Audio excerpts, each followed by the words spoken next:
this is Disco Elysium, episode 7. The game sound isn't working for some reason.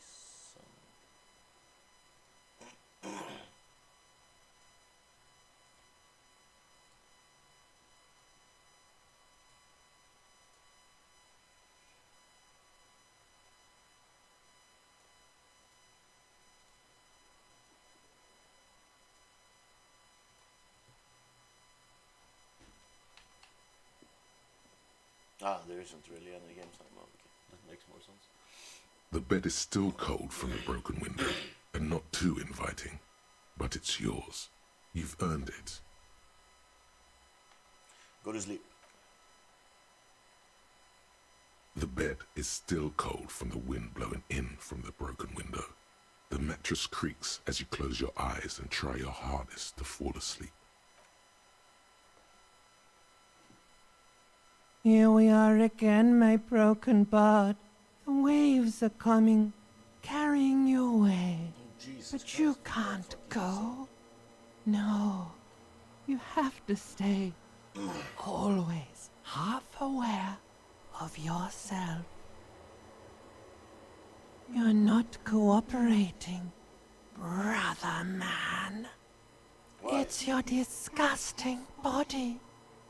Even through your sleep you feel a vague discomfort suffusing it. Your belly and your sides are unpleasantly tender. You wish you could curl up into a fetal ball of safety. But you cannot, because of the pain. And there's a lot of it, ever present in your organs. It's like every one of them has their own nasty song to sing. That pain in your right side is your enlarged liver, by the way. As for your kidneys, you've really been compounding the damage lately.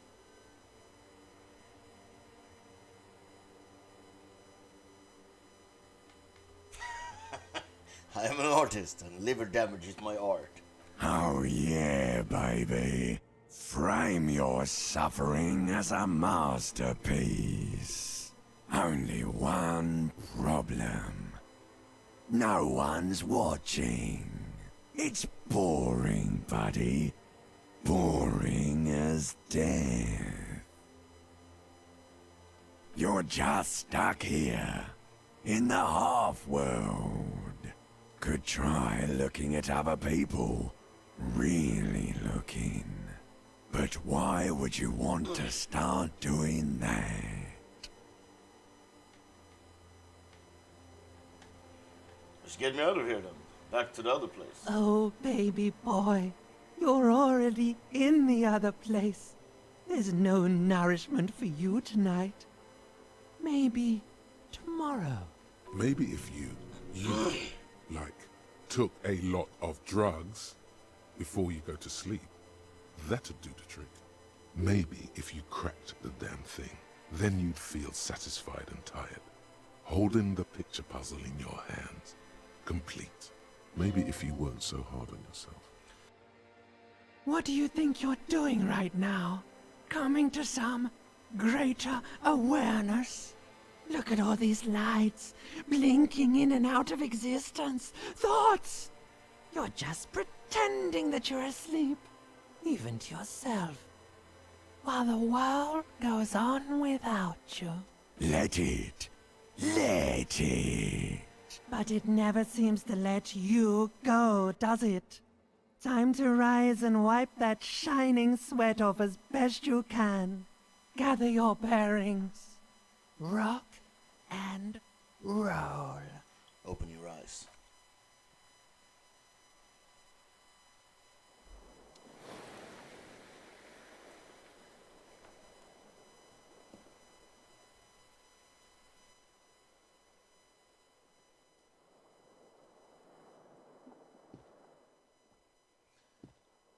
Just testing something with the mic. I guess this is too low volume to properly be heard, maybe.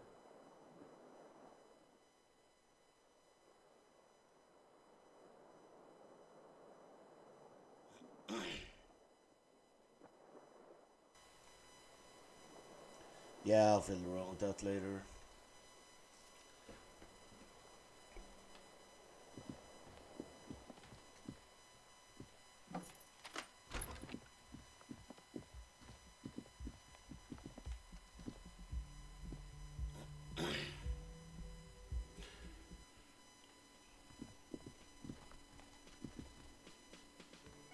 Yes?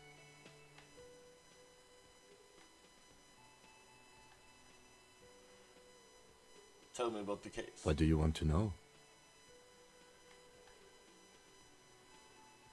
What did the preliminary information say about it before you came here? You I mean, mean this is like all a the brief? things that... Do you want me to brief you? 3 days ago, during... They didn't... There's a... Just... You mean like 3 days ago, the RCM... During that time, the victim had been stripped. They didn't... Yeah, There's I a... should have Just... just You asked mean this, like, 3 days... During... been- They didn't... There's a... Just to be clear, we are... No. The DC... I can assure... No. So there's something the lieutenant isn't seeing. I'm afraid you don't. That's good. That's good. Better still, it's just stupid. The cop, well, I think the dispatch... So he volunteered to represent the... Yes. I'm an unrepentant Martinez. A tremble comes over you. Another after effect.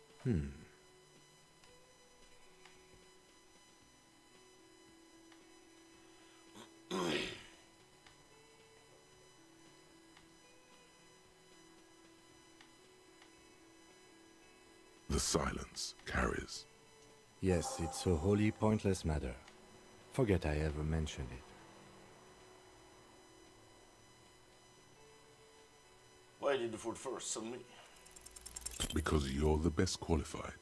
No, that doesn't seem right. No, that makes sense. I'm exceedingly qualified. If you're so well qualified, why can't you remember why you were sent? Anyway, don't keep the lieutenant waiting. No response. He's having trouble processing. Have you tried... There is a sudden, harsh... Not a fact. The RCM deploys a self-styled structure called the decomptage as its chain. Really? You look fine to me.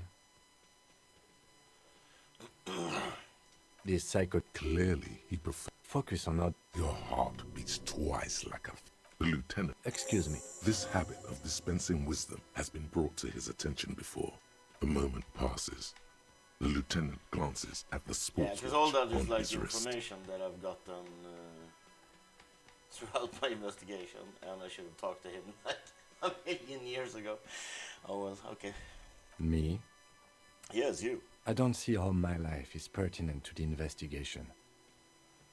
We work better together if we have more report. That's a fair point. All right, for the good of the investigation, what do you want to know? You're wearing glasses. That's correct. That makes him a binoclard. Completely uncut material, if you say so yourself. Säg coffee.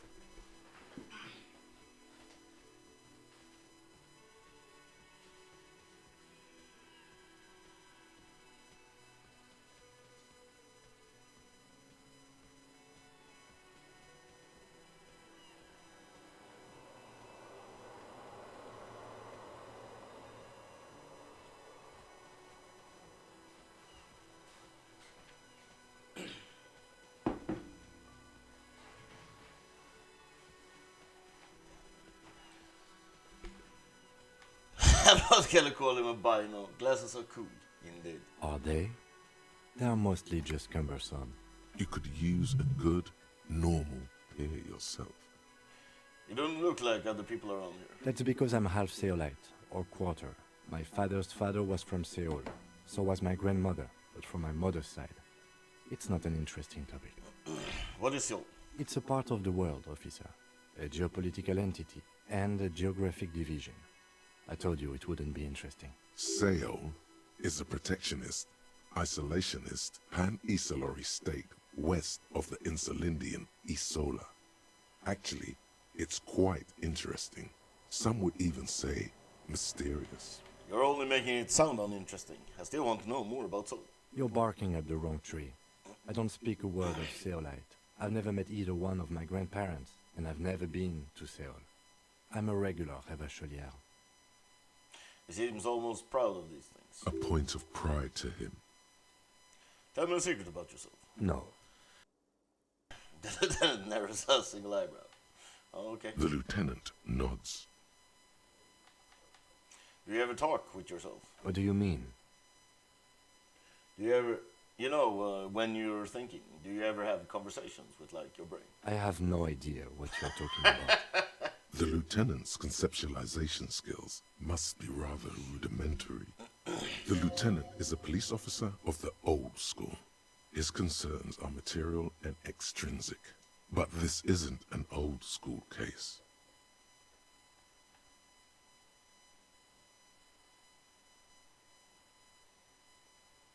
I get it. You're one of those old school detectives. And all respectfully. So what? That makes you the new school?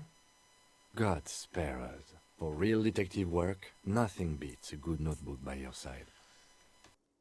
The lieutenant produces his small blue notebook and idly thumbs through a few pages. We all have our different mediums. His is written. You're super lucid, yet psychedelic. You don't need office supplies to connect to your nervous system. You're special. Indeed, I'm special.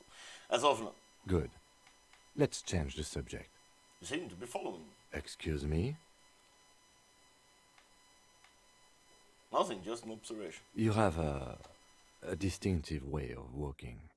If I were to walk in front of you, we would surely collide. What do you mean, distinctive? I hope you don't take this the wrong way. It's just a collegial observation. In the 57th, we call it the Jamrock Shuffle. Officers from Jamrock's 41st Precinct tend to move a bit erratically. How's that? They say it's a scene-clearing technique developed by one of your lieutenants for gathering evidence. It's erratic, yet thorough. Prioritizes containers. Okay. He simply nods. Passing along frivolous interdepartmental stereotypes is not usually his oeuvre. He regrets bringing it up.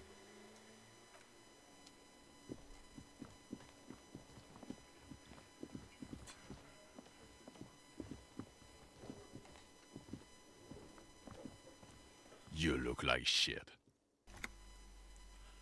Your ruffled face reflects in the man's sunglasses. And I don't mean that as a metaphor.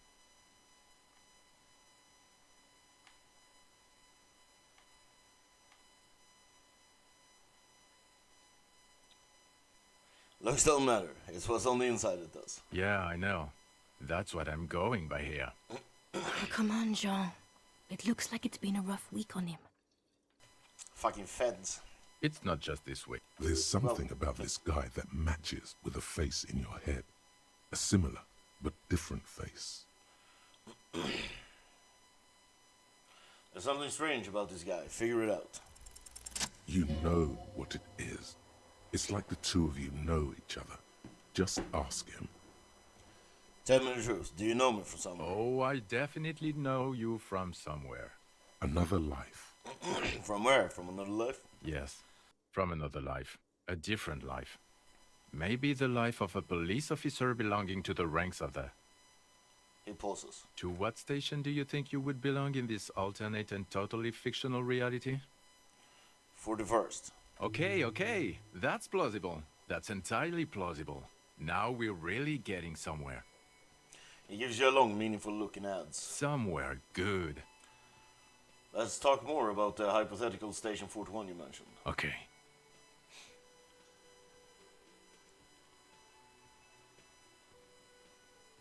Okay.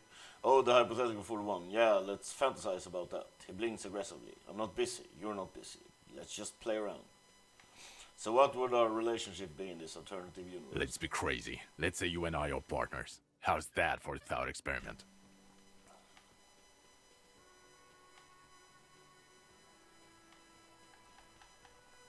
Like partners in crime, or... No, because in this thought experiment we are police officers in a police station. We don't do crimes. We're not crime bros. Come on. Stop it. So... do you have a crime to solve? Oh, no. You see, I enjoy watching other better cops solve crimes. And let me tell you, it's been quite a privilege seeing you work.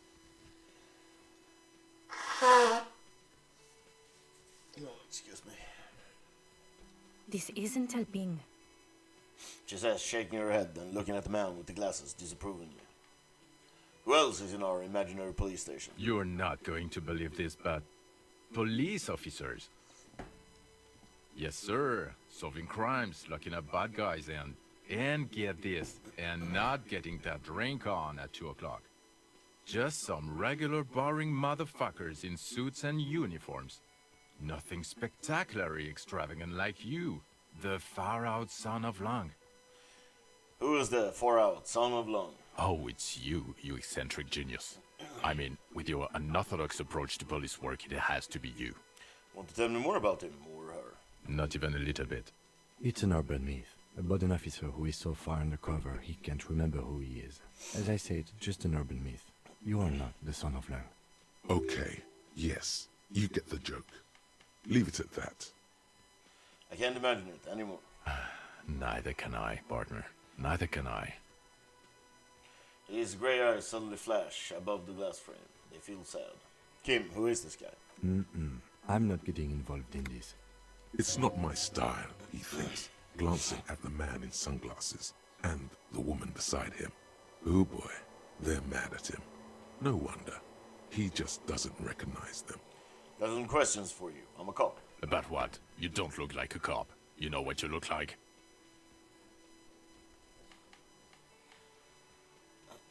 Like a man down on his luck. I'm trying real hard here, man.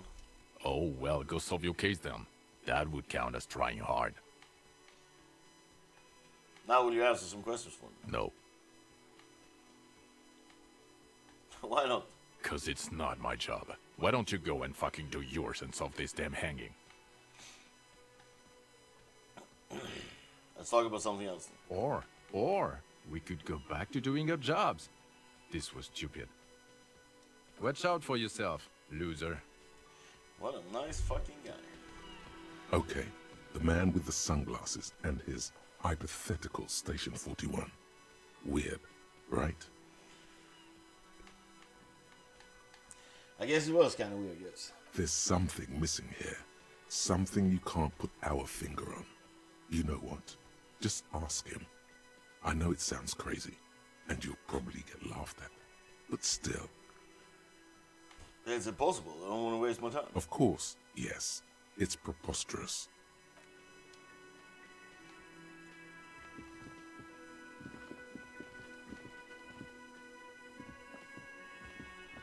The woman in an RCM patrol officer's uniform winces as she notices you. I would really prefer not to talk to you right now. A patrol officer is the lowest rank in the RCM, below lieutenant and sergeant. Hold on, you're a patrol officer of the RC. Yes, I am. I'm a cop too. I know. Here's the real deal.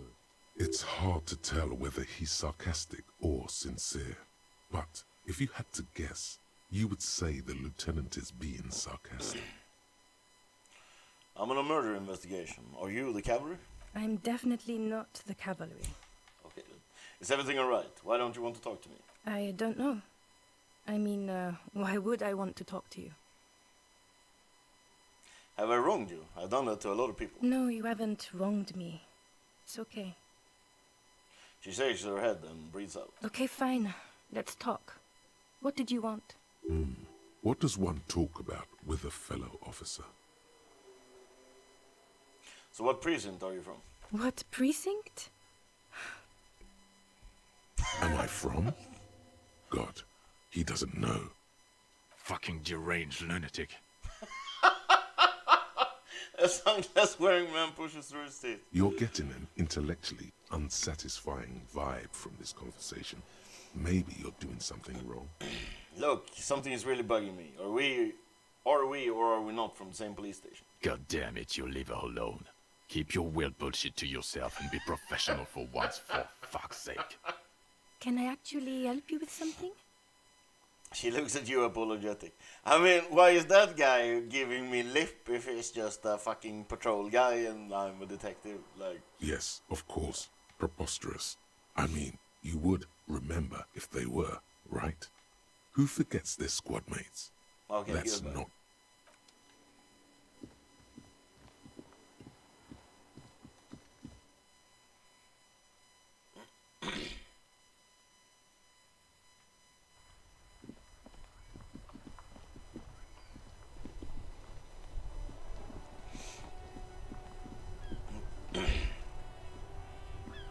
Inside, you see a set of steering levers, a radio microphone, a pull-out toolbox, and the soft glow of the fuel preheater gauge. Run your fingers over one of the steering levers. The white suede feels luxurious under the touch, and the metal clutch handle so very familiar in your palm. Tap on the fuel preheater gauge. As you tap on the gauge, the indicator pin jerks as if startled. It's in the large orange sector, indicating the engine is warm. Next to the gauge is a red switch labeled heat. Now, that's enough fun with the foldable headlights. I know they are mesmerizing. They are also fragile. I'm not going to turn it on for you again. Pick up the radio again. This is Precinct 57. How may I assist you? Alice, please connect me to Station 41's Lazarus. It will take just a moment, officer. Her voices fade out into the familiar radio static. Gottlieb, what do you want? You hear a man clearing his throat briskly, then an answer. He's carelessly chewing on a piece of hard candy. I was told to call the Lazarus. People were... No, what? Just a routine checkup. Oh, it's you.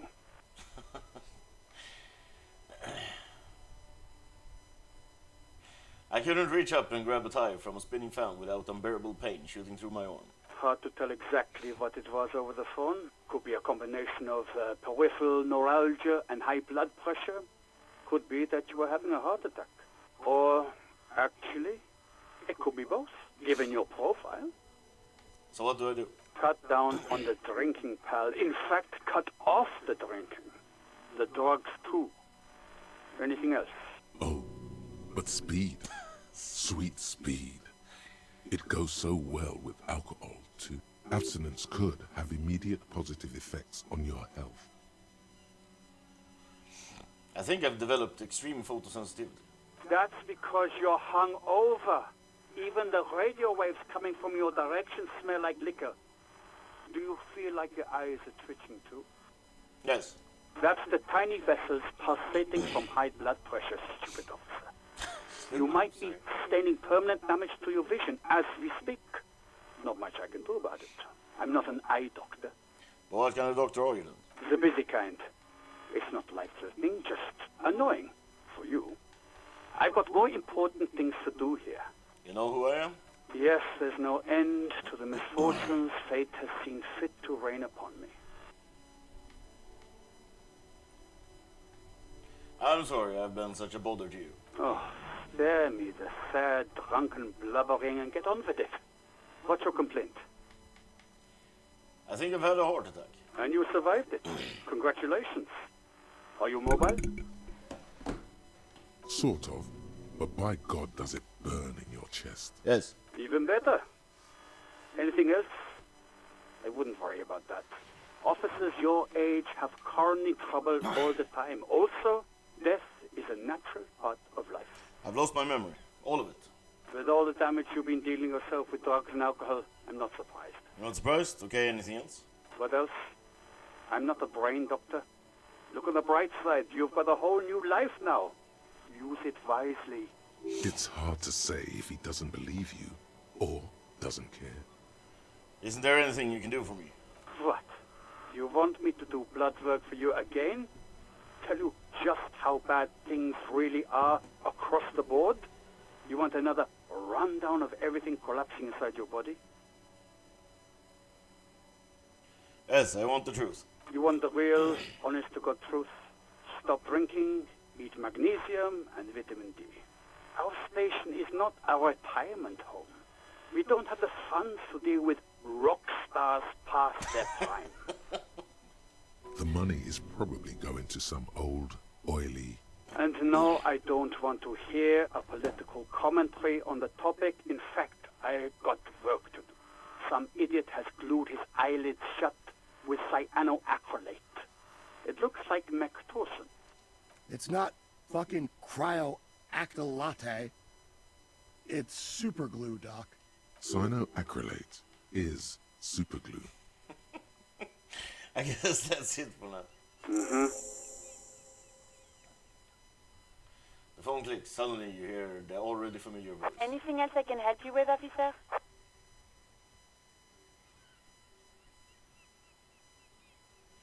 I need you to connect with a civilian, a Sylvie. She may have reported the murder. Of course. What is her number, officer?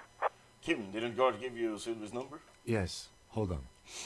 Her number is 005 1944 298. Received. Hold on, officer.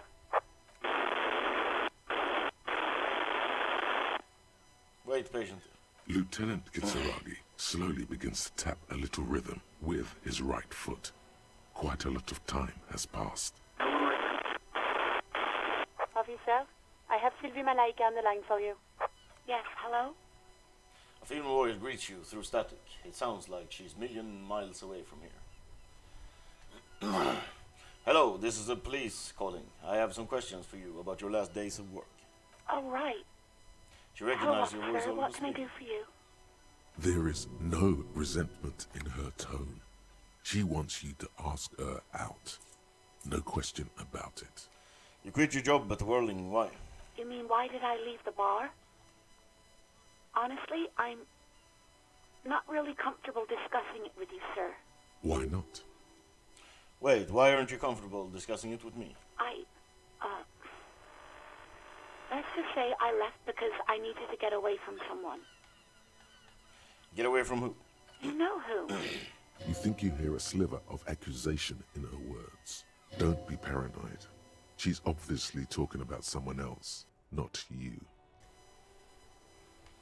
Okay, did you leave because of Garth? What? No, why would you even think that?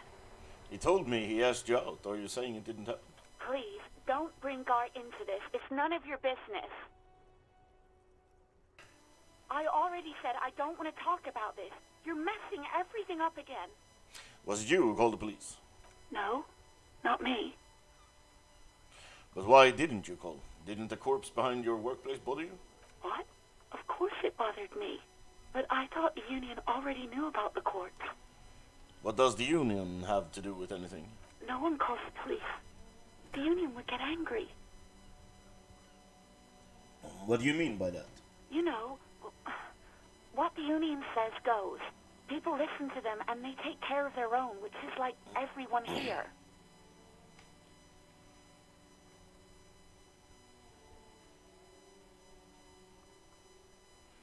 Tell me, why exactly did you let the corpse hang in your own backyard for weeks instead of calling us? I didn't want to get in trouble with the others. Push her further. Show her the error of her ways. What others? The other people who live around here. Local people. I didn't want trouble. What trouble? You don't live here. You don't understand. Squealing is frowned upon here. Everything is dealt with, well, by the union, internally. Please, I just didn't want any trouble. Let me get this straight. You ignored the law to save your own skin. I didn't know I had to report it. I thought someone would take him down eventually. Her voice breaks. The fucking nerves on her. Trying to hide behind weakness. You're a god. An angry but just god. It's a little late for tears, isn't it? Should have used them to summon the police earlier. You can almost hear the girl getting smaller on the other end of the line until she almost drowns in static. You know who made that call? No. I honestly don't know. It was someone else. We'll find them sooner or later, officer. Okay, it next just might question. take a while. Okay. Have you seen my badge? Yes, I know who you are. You're a police officer. The law. My badge is missing. Have you seen it anywhere? Oh, no. I haven't, sorry. Real police would have uniforms too, by the way. Where's yours? Kim doesn't have a uniform and he seems real to me. He's in plain clothes, voluntarily. It's different from not knowing where your uniform is. There are officers who wear the signature Perseus black uniforms to the highest ranks in the RCM and end up buried in them as well. Others do it more casually. Looks like you're one of them. Have you seen my gun? Please, no. Not this again. Everyone saw your cool gun, detective. She sounds beyond exaggerated. I showed you my gun. When did it happen? You were trying to impress some people with it. Everyone was eating, and She stops hesitantly, not sure if she should continue. Sounds like it's going to be bad. Do you really want to know? And what? What did I do? you were waving it around in everyone's face, begging them to describe it. You said it calms you, and then you started making suicide jokes. It got pretty graphic. This fucking character, yeah. I remember this. You were screaming things like, "My brains are all over the wall, painting them red. I won't be seeing it, 'cause these are my brains. I can't see without my brains." Very nice visuals there. People tried to back away from you, or even slip out of the door. But you screamed, "I am the goddamned law, and you have to listen to me. You are all suspects in a murder investigation."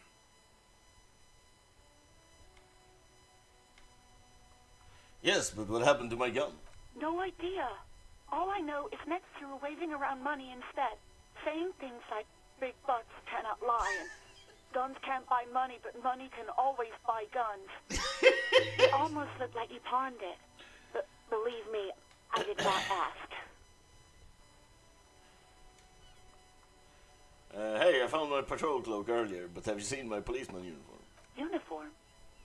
I never saw you in any uniform. You had your things on. The disco things. The disco things. Do you know how my paperwork ended up in the trash container behind the whirling? Well, you tried to jam it down the toilet, sir, clogging it completely. After I had unclogged the toilet and retrieved the paperwork, I threw it out in the trash, thinking you didn't need it. I am sorry about that. Anything else, detective? Hey, do you want to grab a cup of coffee with me sometime? Yeah, after this conversation, a fucking pickup line is exactly what's needed. No, absolutely not. Oh, Jesus Christ. That was fucking worse than morale damage. I think I got everything I need. Thanks. I do hope so. Please, don't call me again. Bye. Let's see, can I boost my empathy? Oh, I have no points, okay. Okay, let's go. Wait, why does she seem angry with you? Yes, you have obviously done something to upset her at the Whirling in Rags, when she was still working there. Wait, before you go, you're mad at me, right? Tell me, what did I do? I can't remember anything. I'm not mad. It's just you were so drunk and so emotional all the time, and then the skua thing happened. It just made me want to quit. What skua thing? The stuffed bird, the great skua. You threw it against the wall while screaming, "Fuck that bird," and laughing like a maniac. I think you said it had been giving you shit ever since you got there.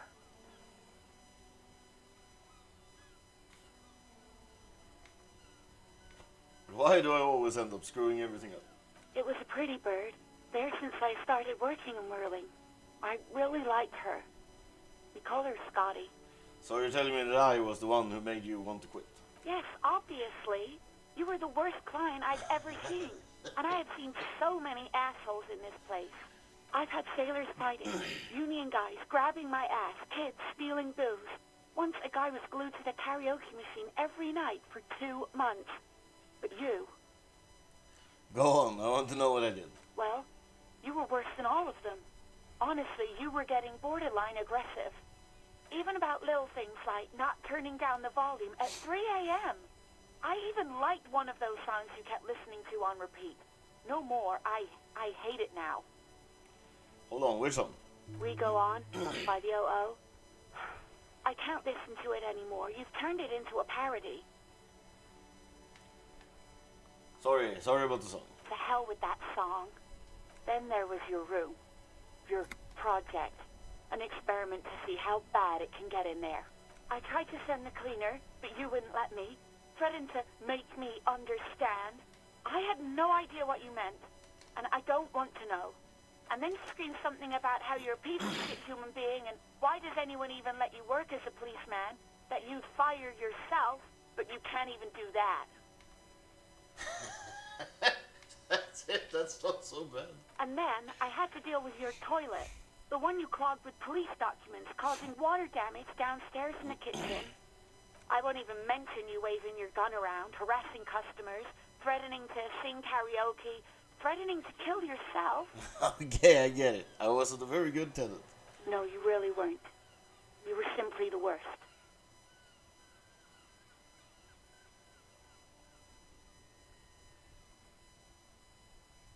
I'm truly sorry for everything, Sylvie.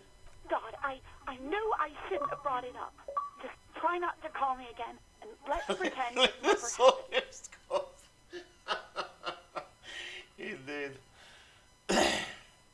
But when I spoke to Garth, it seemed like he thought you left because of it. Wait, really? No, this is absolutely not true. I like Gart. I really do. Didn't he cross the line when he asked you out? No, I was actually flattered. I've always liked him. It was just bad timing. With the corpse and all that. There's a pause. You can almost see her on the other side. The telephone cord coiled around her index. I didn't know what to say to him later. Then you came and destroyed the place. So I left without explaining. I should have told him maybe. I can tell you. Okay, but please don't mess it up. Please don't take out your gun or something. What else did I sing beside the "Oh, I'm looking for a song"? All sorts of things. From disco, rock too. So much disco and rock. Was I singing "The Smallest Church in St. Saints"? Yes, that's the one you like to sing along to the most. The later it got, the more that one came on. Interesting. You still have to find a copy, though, before you can blast it. Right, thank you for talking with me. Take it. You hear a sigh of relief on the other end of the radio. Wordless, the call breaks. Then, the already familiar voice. Anything else I can help you with, officer? Alice, please connect me to the 41st again. Just a moment, officer. 10-4, come in, officer. Over. Roger that. 10-10, over and out. Close the door.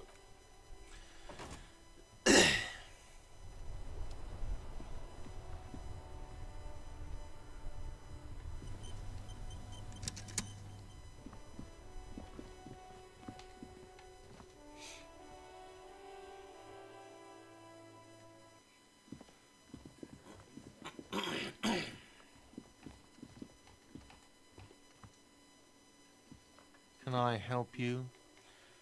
I talked to Sylvie. She left because of me, not you. Wait, what? But what about the bird? The bird? Yes, the bird. I found it lying on the floor with a broken wing the morning she left. She didn't break it. I did. I threw it against the wall.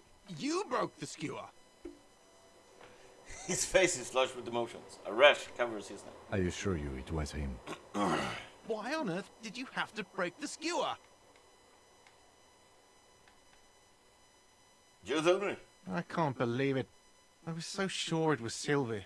Even worse, I thought she was trying to send me a message. Symbol of hope and all. A tender type of hope. Something stirs in you. Perhaps this is why you broke it. That bird ain't no symbol of hope. It's a menace and a traitor. Menace and a traitor. All right. Did she say anything else? About me, you know? Did she say anything about me?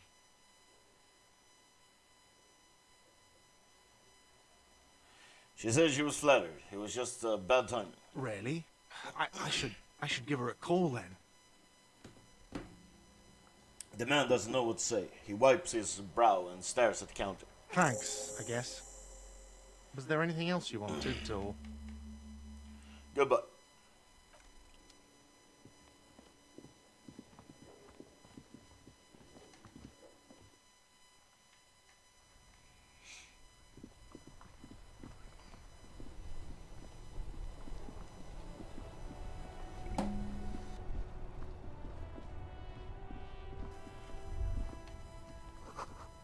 A sewer grate. A gateway to the river of filth. Yes.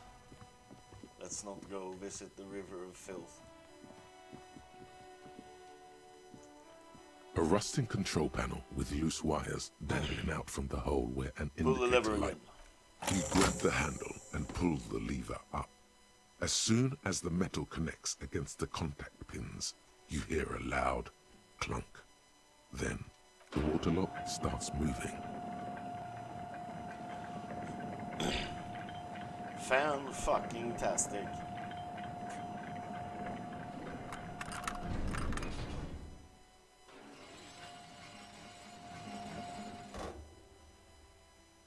Okay, if we ever need to get to the coast, then this is the way.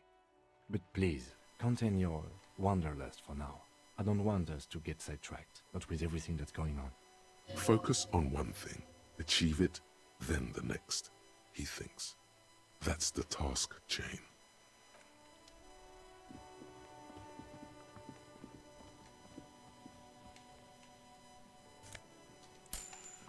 The radio relay hums with electricity.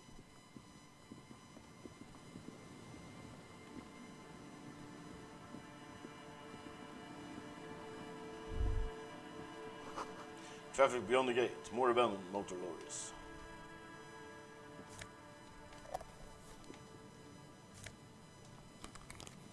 Jamrock biker cop Sunnies.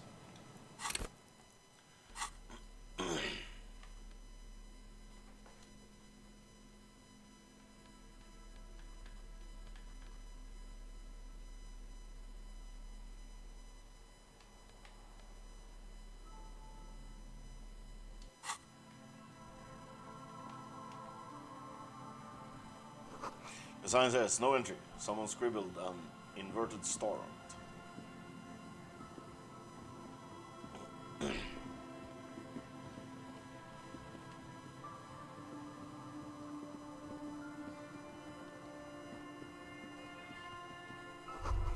A breaker box to power the radio pylon above you.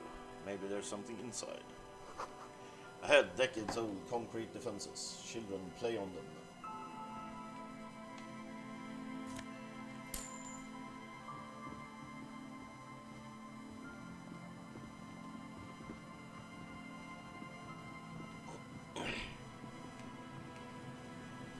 Someone has broken down the fence and the barbed wire.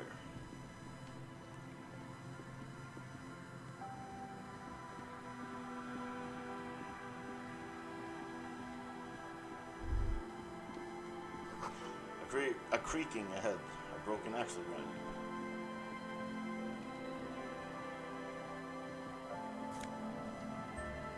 Bagged up fuel canister. A banged-up motor carriage lies half-submerged in the icy water, slowly sinking into the Insulindian Ocean. Only the cabin top, rear wheels, and the engine remain visible. It must be cold and lonely down there, in the icy water. A carriage in the sea. Where did this come from? My guess is it started its journey from the plaza, where it backed through the fence. Let's investigate, Kim. I agree. We should definitely investigate. You get a sudden sinking feeling. Stomach acid comes up as you look at the motor carriage in the deep, dark, cold water. Run your hand over the cold metal. The motor carriage is properly stuck in the ice. Getting it out would require a team of specialists. What is make of this MC? Can I see a logo? The logo is too deep in the murky water.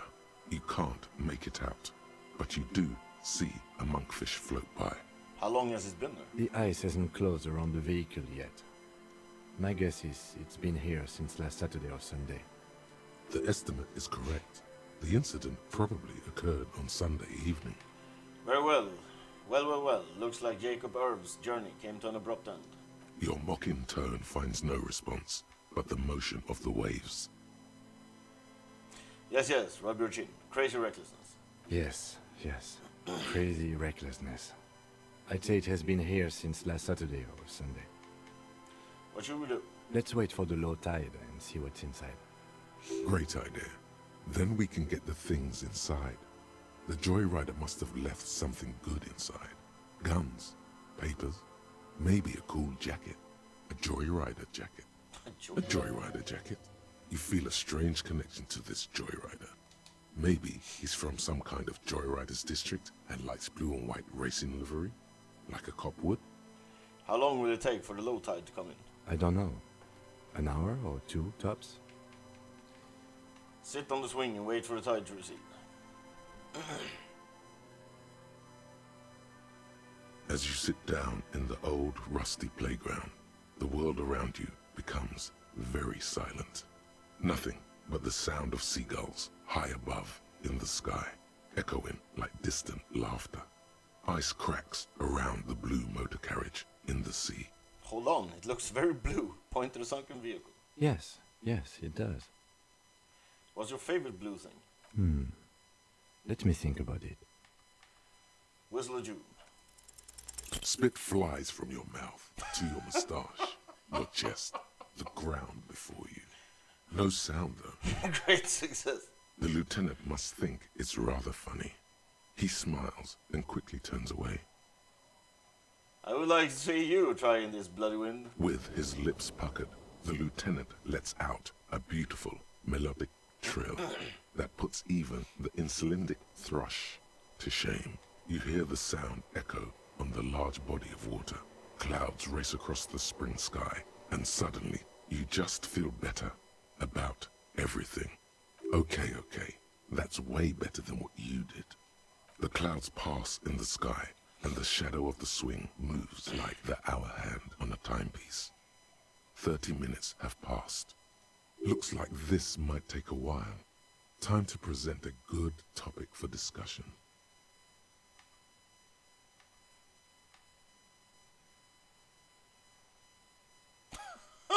Would you rather sit on an anthill for an hour or stand in a river of leeches? Well, historically, leeches have been used to prevent and even cure many ailments.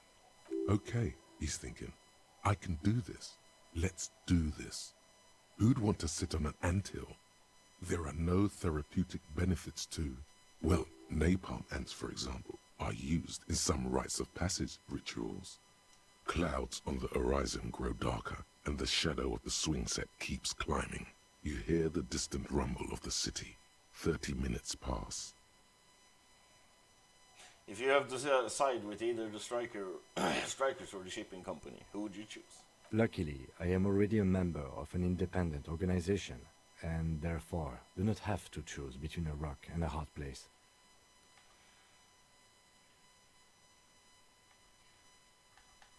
But if someone puts a gun to your head... Your voice echoes on the water, strange and out of place in the environment.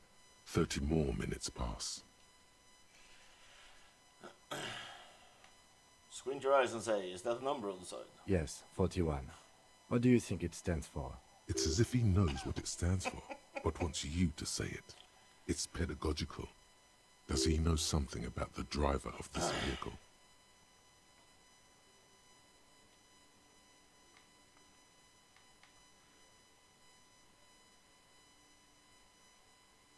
Oh God, no. I'm sorry, Harry. I'm so sorry. 41. Precinct 41. A massive pit opens up in your stomach, and the most terrible feeling comes over you. You feel like you're about to faint and fall off the swing. Your hands get clammy, and the air tastes sour to breathe. Oh God, Harry. Oh God, Harry. What did you do? No. Just nope. Say no to this, Harry. No. Yes, your car is in the sea. Face it, so we can start dealing with this. Oh my God, it's mine.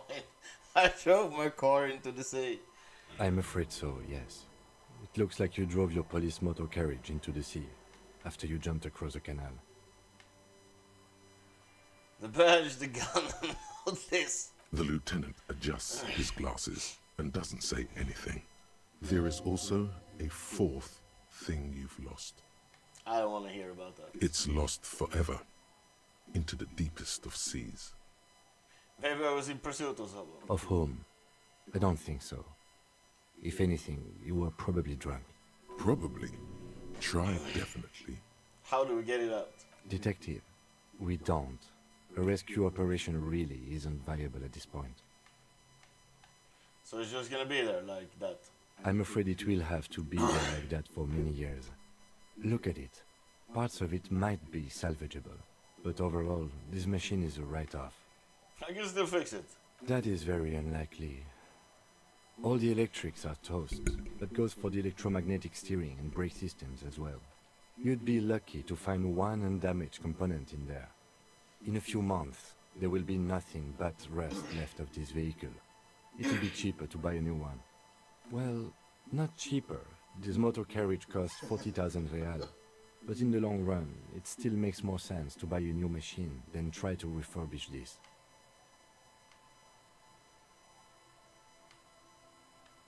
I couldn't even pay a hostel bill. Let's face it, this is a substantial loss to your district's budget. I mean, my station only has 4 other vehicles in addition to my kinema. This was 20% of the station's vehicular budget. They're not gonna take me back after this, are they? People are more valuable than machines. Training a police officer is even more costly. People, yes, but not you. Well, at least I can see what's in there now.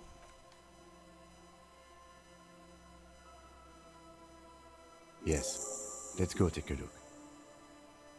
Find the traffic hooligan. Indeed. Find the traffic hooligan.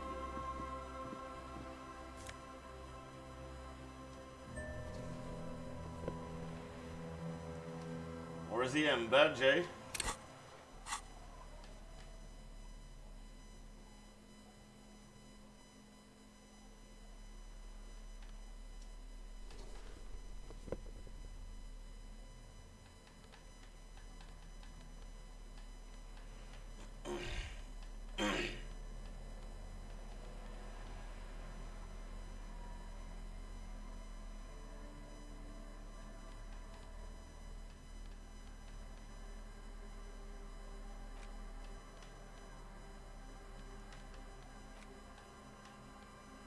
A police badge on which you see a photo of a man.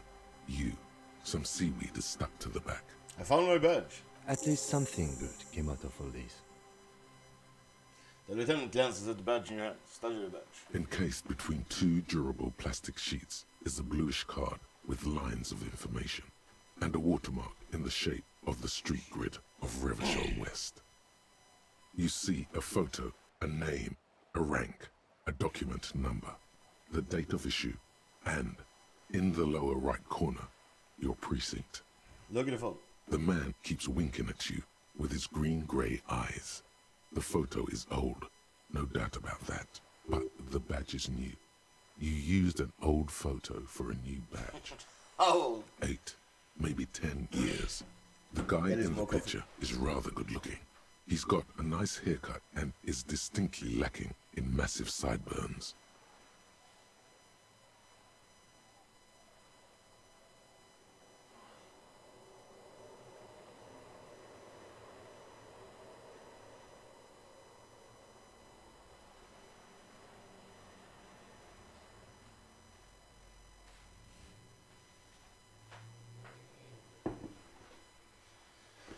And he's winking. Why?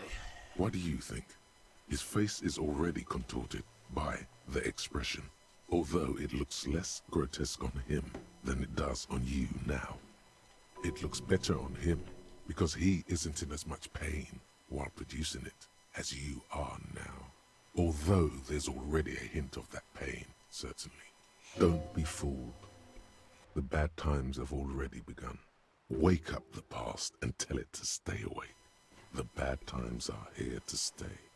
The badge in your hand shines as you rotate it, catching light. You see lines of information on it, and a shining watermark. Name, Harrier de Dubois. Harrier? That's long for Harry. So you are Harry. Evrard was half right. Probably not a lot of people know your full name. Whoever told him you're Harry Dubois didn't. Wait, what kind of name is Harrier? It's a wartime name. Revolutionary. The kind mothers give their sons during troubled times. Like Undying or Boxer or Ironhide. It's meant to keep you safe. From bullets, hunger, shrapnel, kidnappings, and worse. Harrier Dubois, it is then. Pleased to make your acquaintance, Harrier Dubois. He's not going to call you Harrier. He'll keep calling you officer when he's angry with you, and detective when he's not. The badge in your hands shines as you rotate it, catching light. You see lines of information. Rank LTM-2JFR. Lieutenant W. Freighter. The lieutenant is a rank above sergeant and below captain. It's the highest rank in the RCM that still does field work. I am a lieutenant. And double Jeffreighter? The title of Jeffreighter is added to your rank when you decline a promotion to a higher rank. In your case, captain. You have declined twice, thus you're double Jeffreighter. Decline? There are many reasons one would do this. The rank above you in your precinct's decomptage might be taken, or sometimes promoted officers do not want to replace their superiors out of respect. And sometimes they just prefer the type of police work available to their current rank. In your case, lieutenant. Heavy-duty case-solving machine. What's a decomptage? Decomptage is the hierarchical system employed by the Revachol Citizens Militia. It means counting down to twos. The countdown is modeled after the dual leadership system employed by the left during the revolution, which in turn was developed by last-century experimental psychologists in the University of Königstein. The lowest rank is junior officer, usually teenagers. Then there are the patrol officers, then sergeants, lieutenants, then a captain. That's basically it, except for a few kings. What kings? Kings like satellite officers and the additionally a freighter rank I already explained. The long and short of it is, you're his superior. Wait, satellite officers? You are given the title of satellite officer if your partner is quickly promoted through the ranks and you rise with him. You don't seem to be a satellite.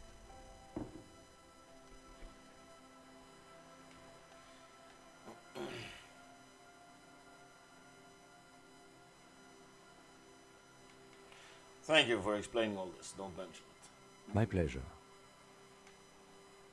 I thought my rank was drunk. Yes, apparently you've had a rather successful career in the past, and this leads me to believe maybe your current situation is only temporary. Thanks, that gives me hope. Good. He says with a quick smile. Turn back to the document. Such a small yet precious... That's just the serial number. Revachol, Jamrock, Precinct 41, with some numbers thrown in there for good measure. The numbers are not there for good measure.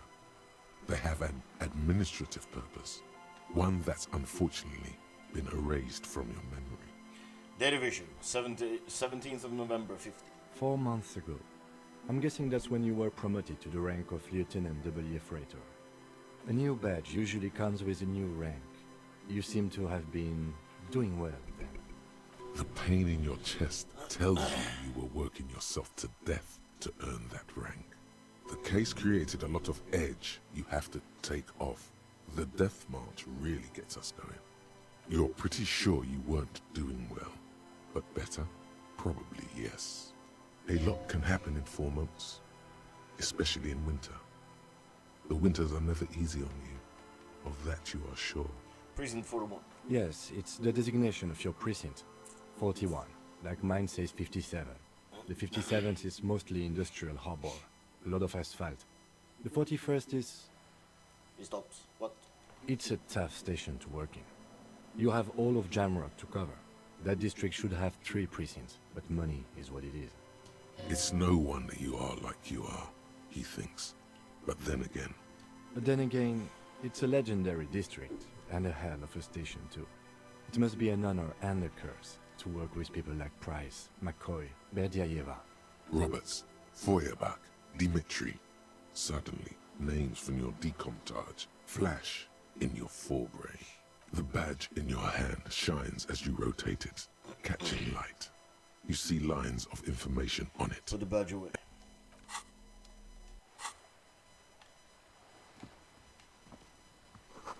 A bottle drained of all its booze is frozen to the ice.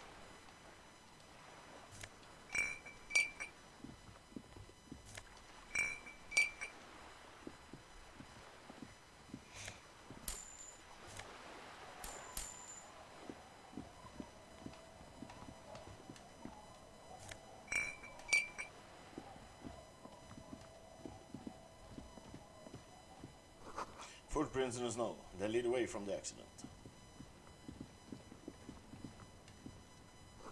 The underside of the boat has recently been tarred.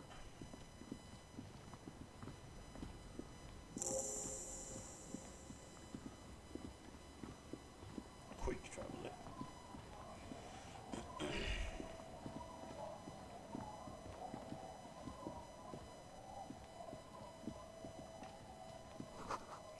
There's a boat stuck away underneath the tarpaulin covers.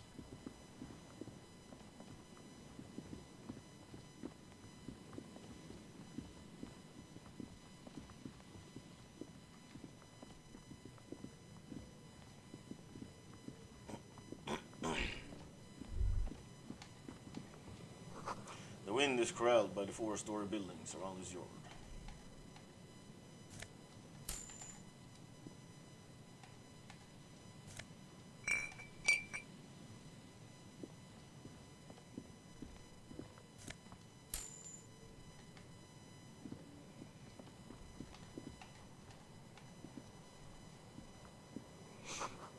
Gloria says the graffito to the ghosts of us.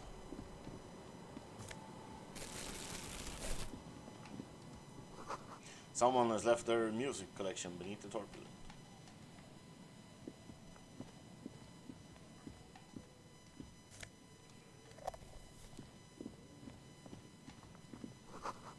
Swing is missing. No one's been here for a long time.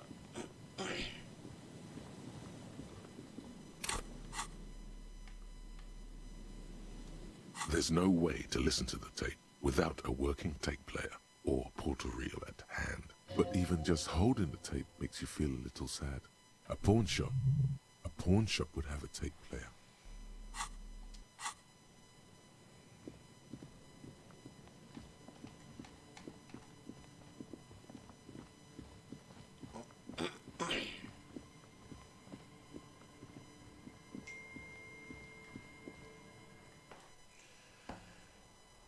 Back.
Okay, I'm back. Sorry about that.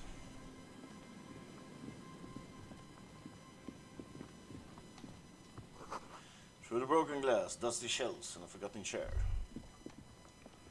Sound of life in the north. A washboard scrubs filth from fabric.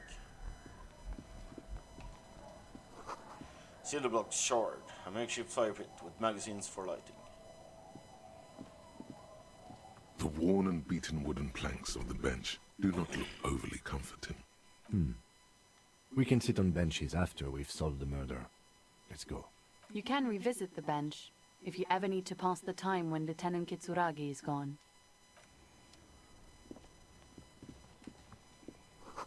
The bushes are too thick and thorny to pass through.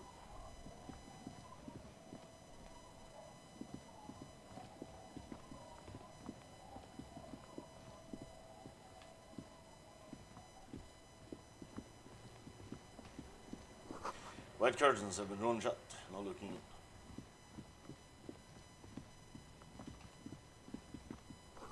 You see dust-covered linens, dried tulips on a bed.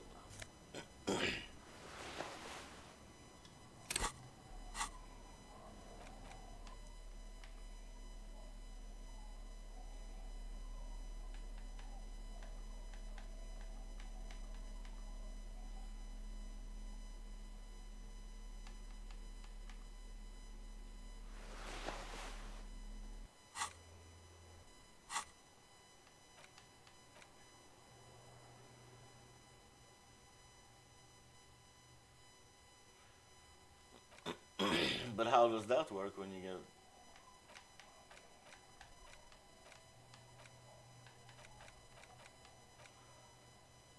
+1 to that, like, yeah, thought? Or is it a skill as well?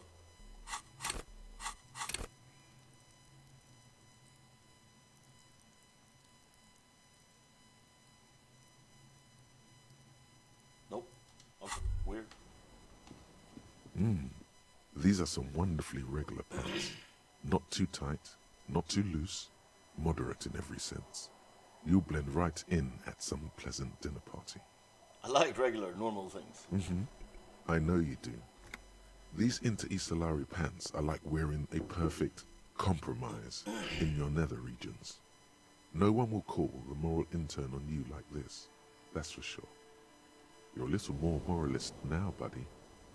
A little more normal, even if you didn't want to be. Okay. I'm pretty fine being normal. It's a lot better than being a raging alcoholic, at least.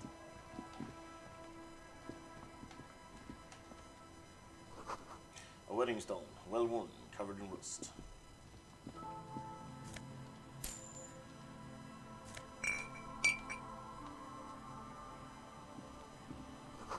Construction material. Whoever planned to build this house left in a hurry.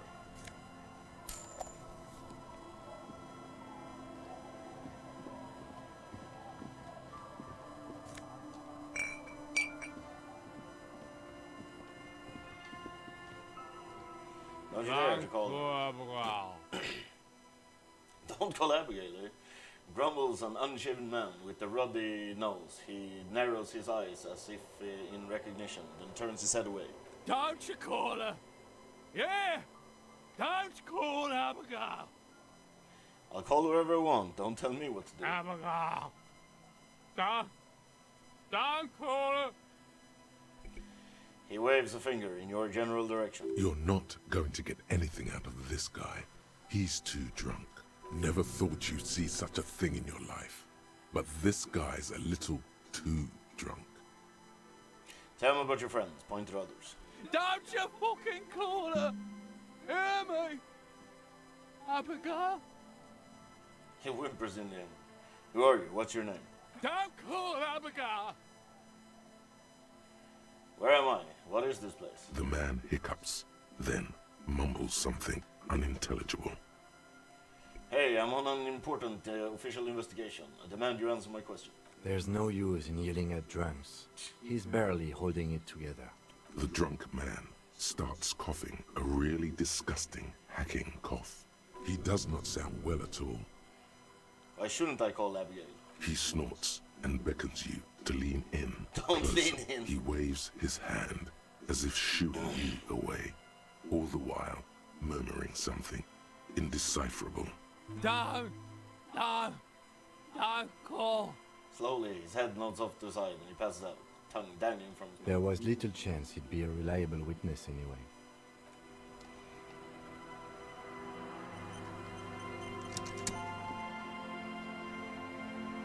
Hey, tequila! A 30-something man clad in two pieces lycra, TM, tracksuit, puts down his pilsner and extends his hand in greeting. Good to see you. How's business? How's the whole reality situation treating you? Shake his hand. So what's happening? Wait, tequila? Yeah, Tequila Sunset.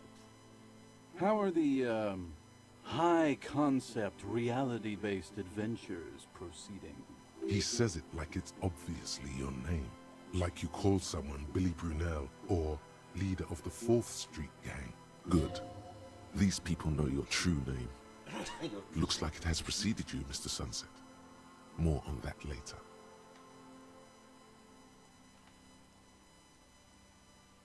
Don't know. People tell me I'm a cop. I'm getting used to that. It's good to hear that you're on top of things.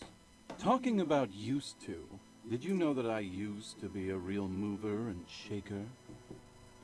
He thought for the pics at his shit-stained lycra jacket. Sadly, things aren't going that well in Idiot Doom Spiral Land. Haven't found those keys yet, haven't won that great piece of ass back. No word from my business buddies. He takes a sip from his beer. Idiot Doom Spiral, huh? This is bound to be a good, high-concept conversation. At last. What do you guys do around here? We are saving the world. He looks at his comrades. Please don't call. Don't call. Begs the man in the pipe. Okay, we're drinking. We're drinking alcohol. That's what we're doing. I tried to save the world once, a long time ago, with enterprise, creativity, and willpower. But that didn't work out. So now, it's a pirate's life for me. What is Tequila Sunset? You keep saying it. It's you. You're Tequila Sunset. How do you know this? We've met before. Don't you remember? No, you sure don't. No. Aha. Do you want to know how Tequila Sunset came to be? Tequila. Tequila Sunset. Something ominous there. Hey, go ahead. Let me take a sip to moisten up my cords. Tequila Sunset rolled into Martinez last Friday, and by Tequila Sunset, I mean you. The man, the myth. Myth. Wait, did we meet on Friday? Hey, let's not jump ahead of ourselves. This is your story. Stop interrupting. He takes another sip and continues. You got here on Friday to solve a case, hoping to be the early bird who gets the worm. And by the worm, I mean the buzz. Because as far as I know, all you did was get piss drunk. Word on the street is you went around the local hostel telling people that you're a police officer, and that it would be really fucked up if you shot yourself in the head, right in front of them. That's pretty high concept, if you ask me. It is. Does that sound like something you'd do? Yeah, probably. The lieutenant's brow is furrowed. He's listening as casually as he can. Well, it's happened then. It was a late Saturday night when we, the Union of Moribund Alcoholics, were getting our drink on.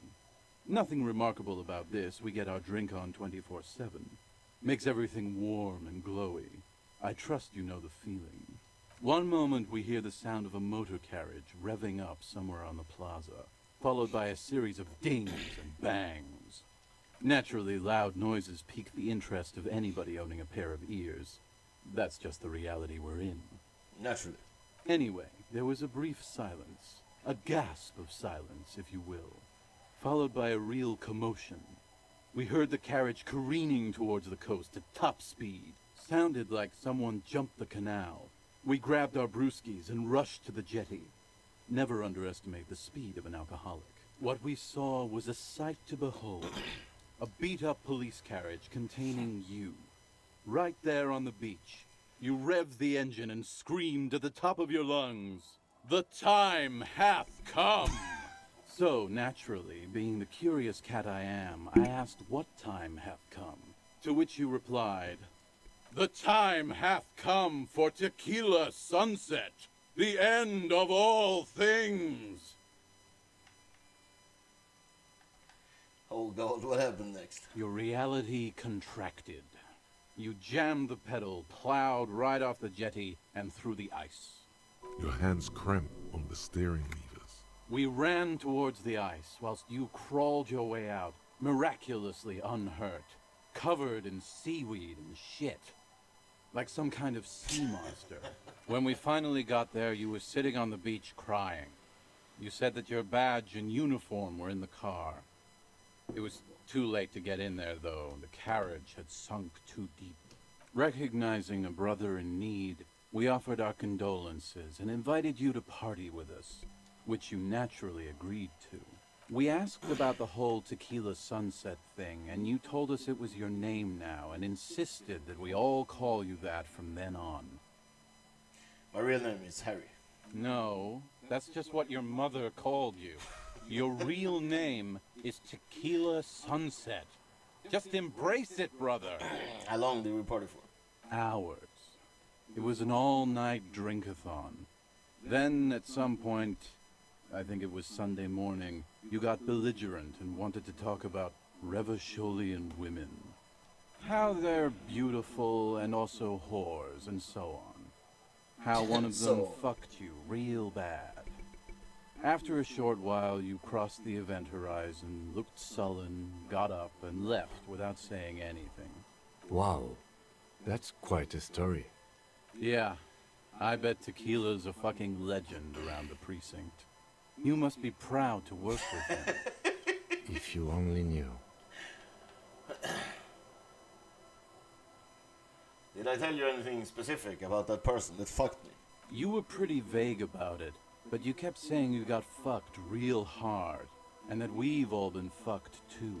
Please, don't open that door. No one's fucked me. I do the fucking around here. Abigail! It seemed pretty painful, to be honest with you. If I had to guess, I'd say you're still working through some shit. Did I mention losing anything else? Beside your gun and your badge? You said something about your hope or heart or something. To be honest, the details are a little hazy. In retrospect, I guess you lost your motor carriage too? That's a big one. Did I say anything about my colleagues? You told us that they were a bunch of fucking losers whose main interest was cramping your style. No specifics, though. It was more about you that night. You were the star of the show. Did I say anything about the case? Yeah, you said it was no biggie and that you'd solve it in no time. And that you didn't need anyone to do it. You're doing it solo now. A lot of cops go solo and hermit once they reach that level of alcoholism. Did we talk about politics? Yeah, you kept talking about how the coal mine owners were fucking us all over, just like that woman fucked you. I didn't agree with you, by the way. The spectral hand of the market makes sure everyone gets exactly what they deserve. It takes a long sip of beer. Did you get a read on what kind of cop I was? You kept apologizing for being such a bad cop, and for the damage you've inflicted on everyone around you. You also kept pausing to knock the heel of your hand against your temples, saying, "Stupid, stupid, stupid." I don't need to hear anymore. It's a hard thing for a man to confront his past. That's why I avoid mine at all costs.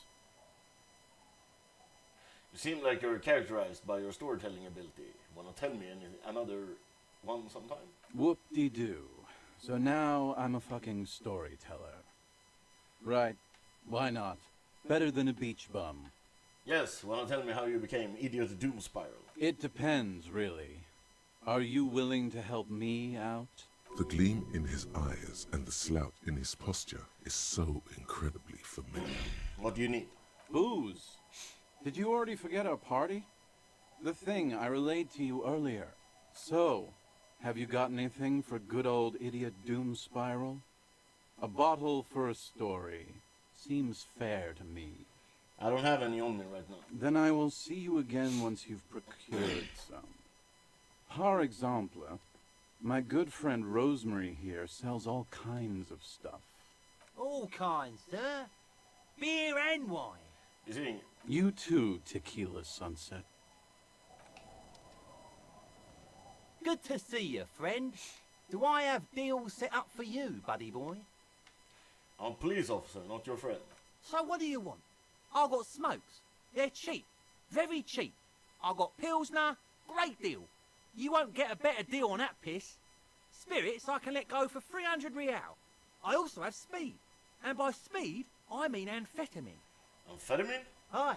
By amphetamine, I mean speed. I thought by speed you meant amphetamine. Aye. That's what I said. Right, got it. Good, good, my man. Now what can I offer you? Quite a business venture you've set up here. Oh. The system's been good to old Rosemary here, and I'm milking her like a bitch goat in the backyard. What do you mean? You see, friend, man makes his own luck, and I made mine real good.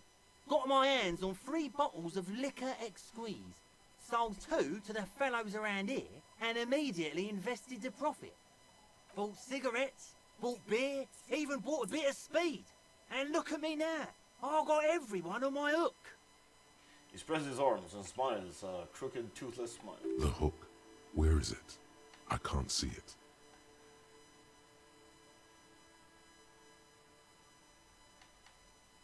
Got a permit for this little shit show? Permit? Who gives a shit?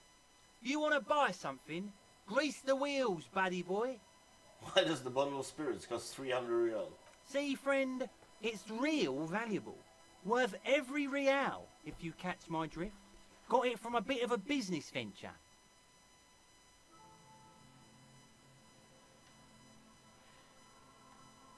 Nod, let him speak. You know, it's funny, actually. He bursts out laughing and takes 3 gulps of his pilsner and stares at you intently. What is What? Keep him talking. What do you mean, what? What did you think was funny earlier? This guy. He says and shakes his index finger at you. Where did you get the bottle of spirits from? Oh, this is medicinal spirits. The good stuff. Got it from the doctor's office. I got one of those scientific ampoules a few months ago. Torpedo, they call it. It's supposed to keep a man from taking a drink. He spits a nasty yellow clot on the ground before you. Didn't stop me for shit, that's for sure. 5 lemons with half a pack of butter and you're good to go. That sounds dangerous. It was. In a week, the goddamn kidneys started giving me all kinds of help. Finally, the missus took me to a private doctor's office. Not a charity, the real thing. Those arseholes charged me 4 real to remove the damn thing. But I came out on top after all. Have you no shame taking money for a service they provide? But the idiots left me alone in there. Now, I used to teach high school biology. I know what doctors use to preserve dead things. He gets an excited gleam in his eyes. It's like 3 cans of this blue medicinal stuff from the back room. Threw the snakes out and voila! What's left is this beautiful blue stuff. 98.7% almost pure alcohol. 2 I already sold to these fine gentlemen here. But this last one is yours for 3 real, if you want it. I think it will prove useful, yes. 3 real and it's yours, friend. The deal of a lifetime. That's a much more reasonable price right there. Here's the money Makes for the sense now. Just make sure to enjoy that one, friend. Son, you will not kill yourself with this. Not today. So we're going to store this as a sellable item. Go sell it at the pawn shop for a profit. In the civilized world, it's a custom to tip the shopkeep, friend. But come back anyway. He waves you. Tequila Sunset. What? The legend! He's back. And firstly, Potent our business. bottoms up, Captain.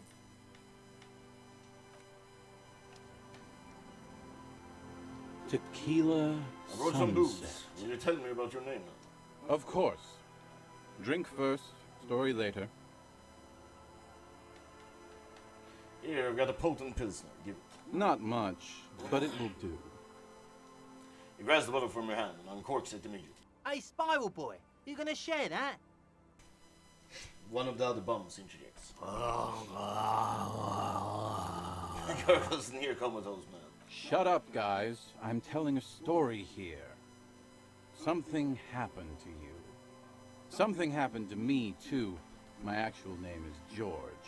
But around here, you already know. I was once a reasonably high net worth individual. A founder / junior partner at a high concept creative services agency. When my story begins, I had just landed a major contract with an insurance firm. Go on. I used the profits from my agency to finance what I called a cultural incubator. Abstract value generation, value per person, high concept stuff. I developed the paradigm, worked within the paradigm, but the burden of leadership weighed heavily on me. So I went jogging every so often to keep myself sane. Wait, how many people did you have working for you? 22 full-time employees, an all-star team, a potentially historical set of individuals. Worrying about them often kept me up well into the morning hours. I could probably use a good run myself. It helped, truly. With my trusty Sansaric Lycra tracksuit, I felt like I could conquer the world.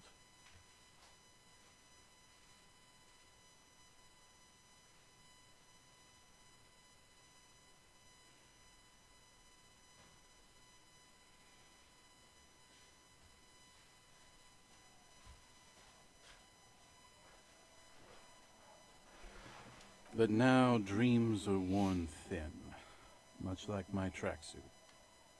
He says thoughtfully, brushing dust off his shit-stained pants. One day I left on my evening run. As you may know, it's impossible to clear your head when you're distracted by the sound of keys jangling in your pockets. He shakes the bottle and makes a ringing sound. His eyes are your eyes. So I removed the key ring and put the keys for the front gate and the apartment into different pockets.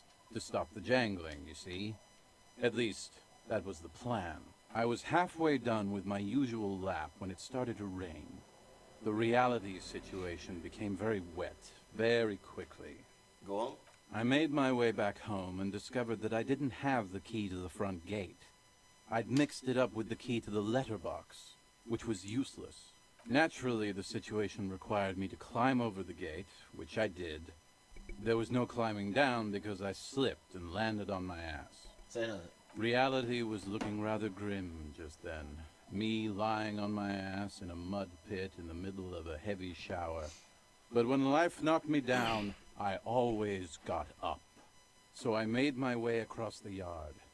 Standing in front of my apartment door, fumbling with my pockets, I realized that I'd also forgotten my apartment key.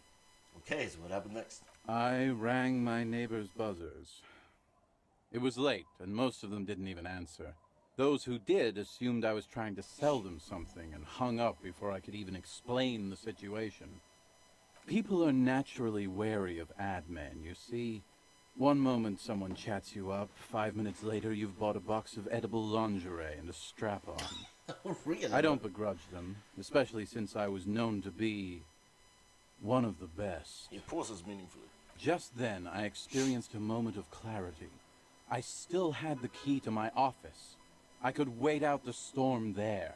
But when I reached my office, I remembered that I'd asked one of my producers to change the locks that day.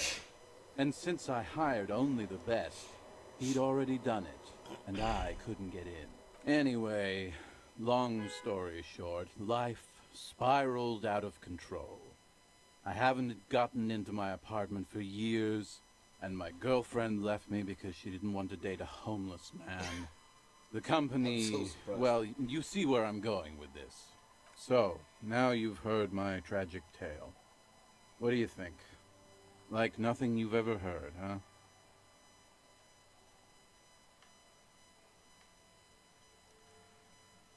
Look on the bright side, you got one hell of a story. Yeah. Maybe I've exaggerated certain parts over the years. When you tell a story too often, it begins to take on a life of its own. But what matters is that it's true to my subjective experience. Anyway, that was all the story one bottle gets you. Almost empty, this one. Truly, he has the soul of an artist. Why do you keep losing all your stuff? Good fucking question, Tequila. If I knew the answer, you think I'd be hanging out on a beach in this formerly premium but now extremely dirty two-piece lycra tracksuit? I used to own my reality situation. My business buddies and I had our own creative services agency. I had a nice apartment, an even nicer piece of ass. But somehow it all got away from me. Now I can't hang on to anything. Just last week I stole this nice new jacket, but then I lost it too. The only things I haven't lost are these two drunks. What was the name of your agency? My agency, man. The Boom Boom Room. Our concept was combining high art with the lowest forms of marketing. The color red, breasts, and oil painting. I convinced my partners to reinvest some of our profits in an even more high-concept cultural incubator called Thin Air. The artists were happy, the clients were happy. I was financing a group of poets in East Rebishal who were developing a new universal poetic language. But then it all went to shit. It looks toward the bay. If it sounds like it makes no sense, that's because it doesn't.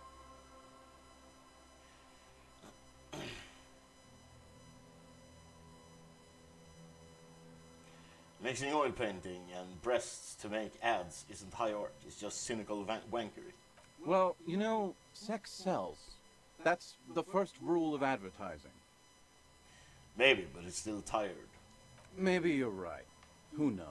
What's up with the Maybe... tracksuit? What? You've never seen 100% lycra before? Go on. Feel that primo material. The man extends his arm. You really shouldn't touch it. I'll just admire it from afar, thanks. That might be the right idea. This here is one of the last of its kind. Should probably be in a museum, honestly.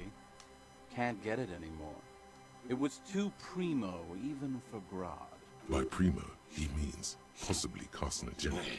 Lycra, TM, was a synthetic fabric developed by manufacturers in the middle 40s.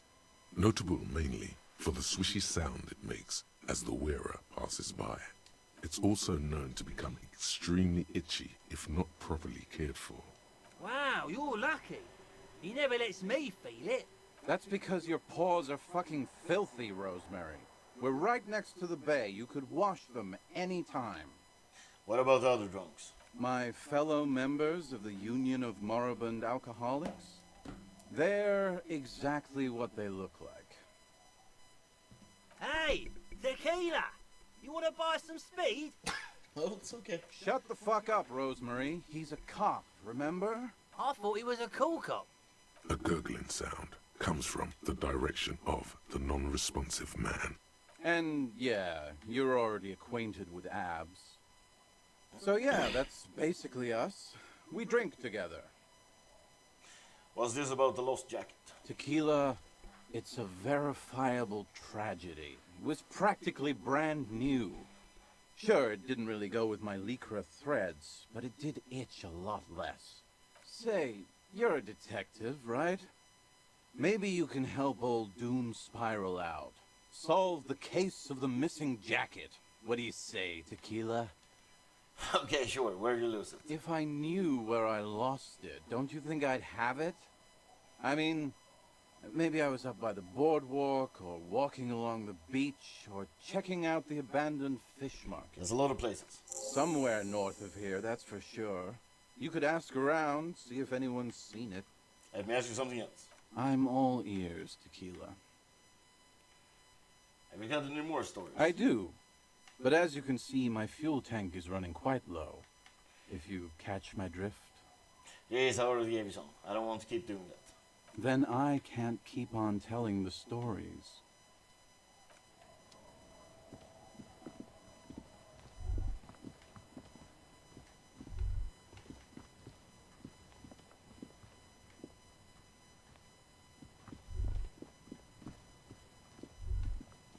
A drop in temperature, an easy flow of air, an empty street, before you, a thoroughfare unjammed with lorries. No more drivers smoking on hitch steps. Just silence. What did the smoke smell like? Chemically sweetened.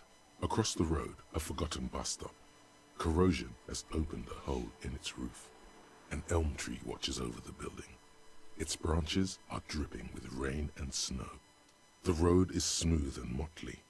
Craters filled with a black asphalt. The asphalt, first laid, is grey already. A row of tenements are under construction in the distance. Who are the people who live across the road? A tub warm with water, white with soap. A man bathes while radio waves transmit the lottery numbers. 4, 18, 21, 4, 1. A modern washing machine rattles a drawer full of silverware. What about the bus stop? Number 312D. Young girls used to come here, huddled up, hoping for more warmth than their thin coats give them. The bus took them to school. It has not run for 8 years. There were not enough girls to sustain its cost. What about the road? Craters pocked the surface. Children played in them, until heavy trucks full of black pitch rolled in. The landowners have filled the craters with money. It is a vital artery of the flow of trade. That is enough. The wind moves the aerosol. A detective stands behind the boom barrier. A breeze moves a curl of his hair.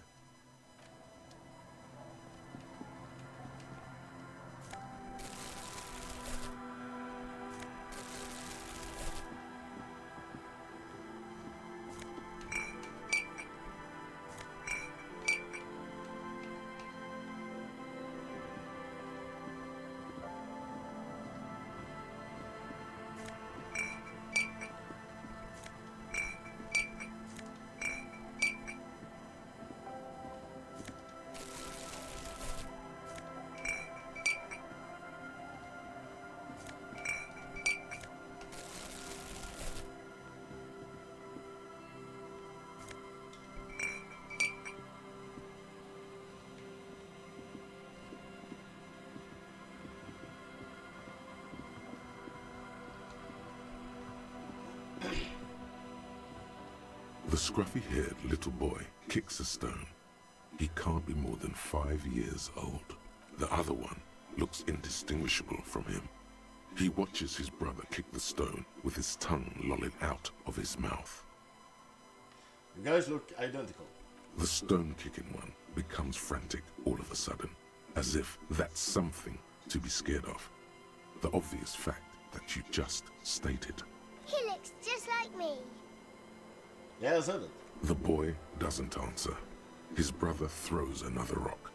Both of their hair is covered in some kind of dirt. You're bad with kids. And what are you, Kid Master General? Maybe I am. Now, how about some actual police work? We are not getting anything here. Hey, where's your mom? The kids don't reply, absorbed in their little game. Bye, kids. Take care.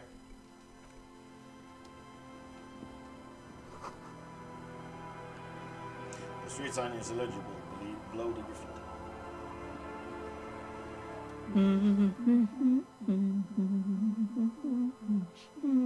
The woman next to the bucket of clothes hums an old melody. Her eyes are closed. You're not sure about the melody, but it might be South Samaran, possibly Sigayan, also known as the apricot sujunti. Welcome to the fishing village. Please lean in closer. I have cataracts. If you can't see, then how did you know I was here? I still have a golden ear. Come, come. She beckons you toward her. Leave forward. Oh, welcome, police officer. We don't cause any trouble around here. And we don't want any trouble either. We are not here to cause any trouble, madame. What he said, we're cops. We don't cause trouble. We take care of trouble. Oh, of course. Last time we saw you around here was 12 years ago. You also came to take care of trouble then. Wish you did. But still, in Martinez, you're considered an ill omen. Where have been here before? No, not you personally. I meant the RCM. Some of the men got into a fight. One of them killed another. Locked himself in that woodshed over there. She points to the building behind her. He was brooding, needed some help opening the door. You got it open for him and took him to think about what he'd done in a more secluded place, somewhere more quiet. She says it as if he was on some kind of spiritual retreat. What kind of an ill omen are we talking about? Oh, the usual. Dark tidings. Black hound. That's you, all right. A black hound licking your own heels. If I'm an ill omen, all right? Oh, if I'm considered an ill omen, why hasn't anyone told me that? Maybe they are afraid. Why? Because you're an ill omen. But you're still welcome here. As long as men with guns aren't chasing you. And maybe even then. Because that's the kind of fishing village we've built.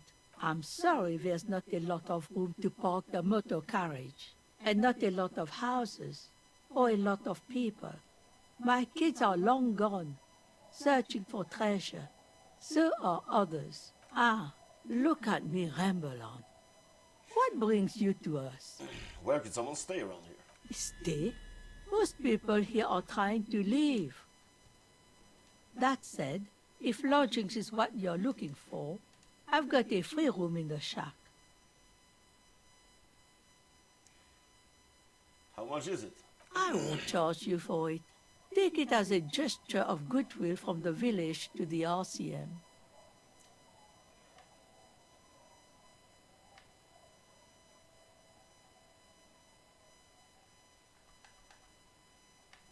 Okay, I'll take it. Get keys to your new home. Don't make an old woman regret opening her house to the police. A key appears under her apron. She hands it to you. Well, if you are not in the hostel in the morning, I'll know where to find you. Here, in a shack. What is in this fishing village? Just us. It's barely a village anymore. We almost don't exist. What do you mean? This is pretty much a non-place. A gap.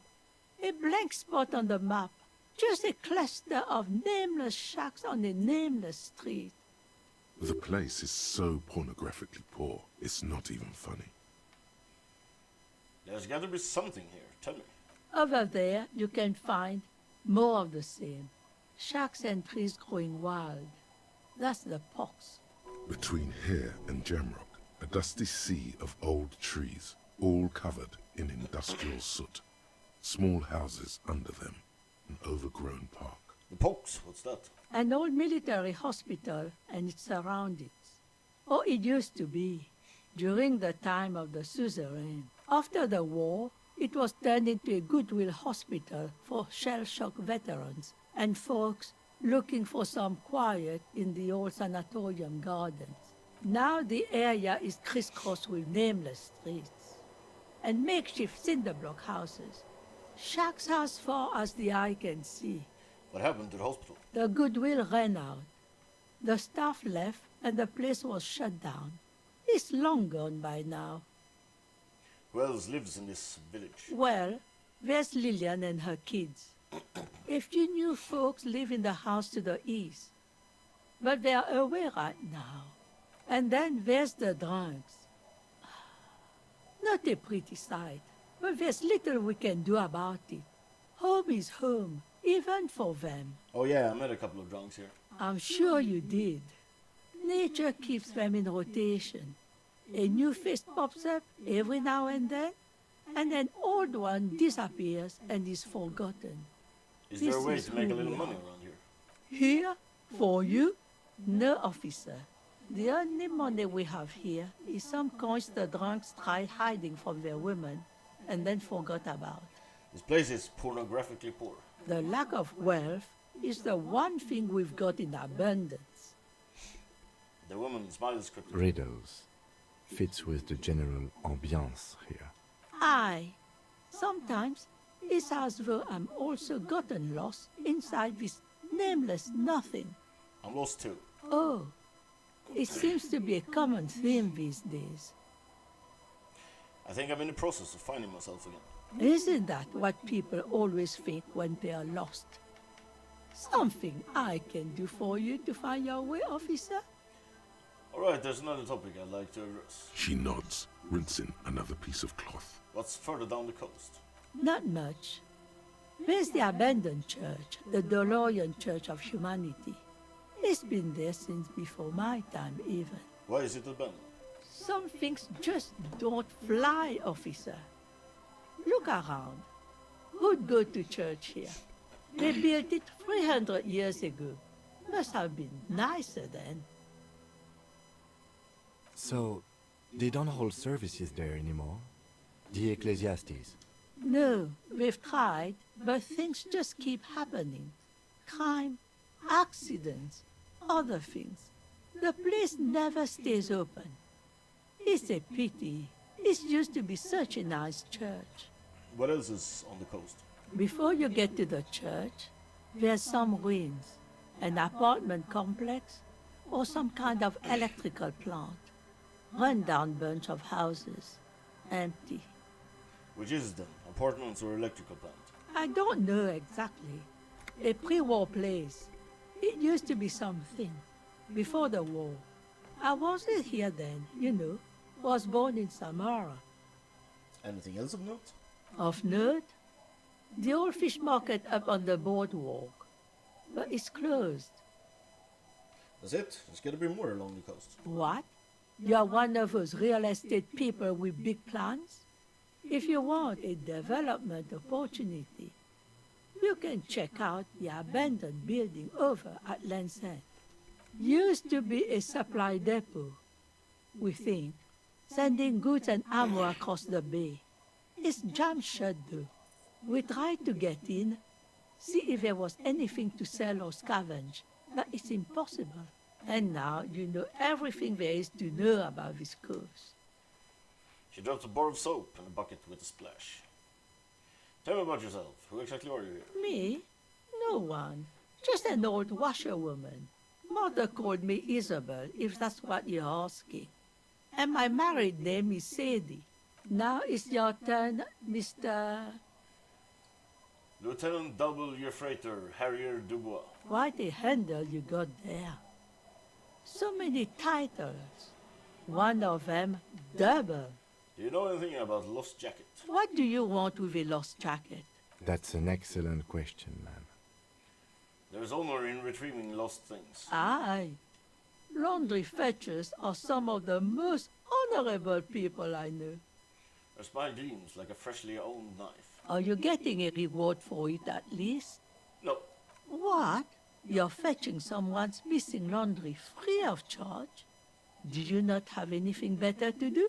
In fact, he does. None of my business, either way.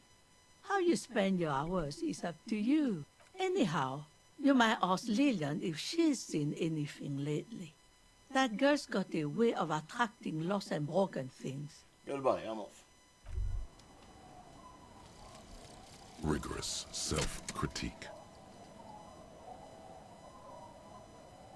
Here it is. Hard facts from the man you are. You once jerked off in the locker room and were caught. You held a young woman by the arm and kept her in your apartment for 20 minutes against her will. That's right. These are not flights of fancy. These are real deeds, Harry, emerging from the darkness of your past. You tried shooting a fleeing suspect in the foot, but hit him in the pelvis, crippling him for life. And, above all, you let life defeat you. All the gifts your parents gave you, all the love and patience of your friends, you drowned in a neurotoxin. You let misery win, and it will keep on winning till you die, or overcome it. In Flint and Psy, red check failures, heal +1 morale. Fizz and Mott, red check failures, heal +1 health. Learning cap for pain threshold raised to 6. Yeah, that's only positives and that's only... I'll take it.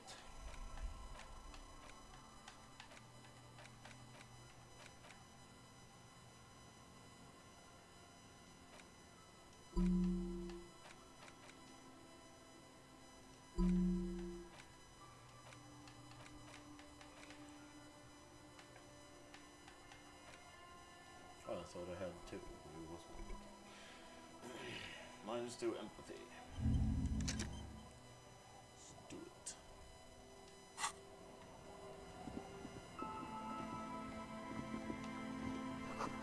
Hard to see the details. The color all warm and welcome. Cozy though. A flower throat where nothing really grows, maybe in the spring.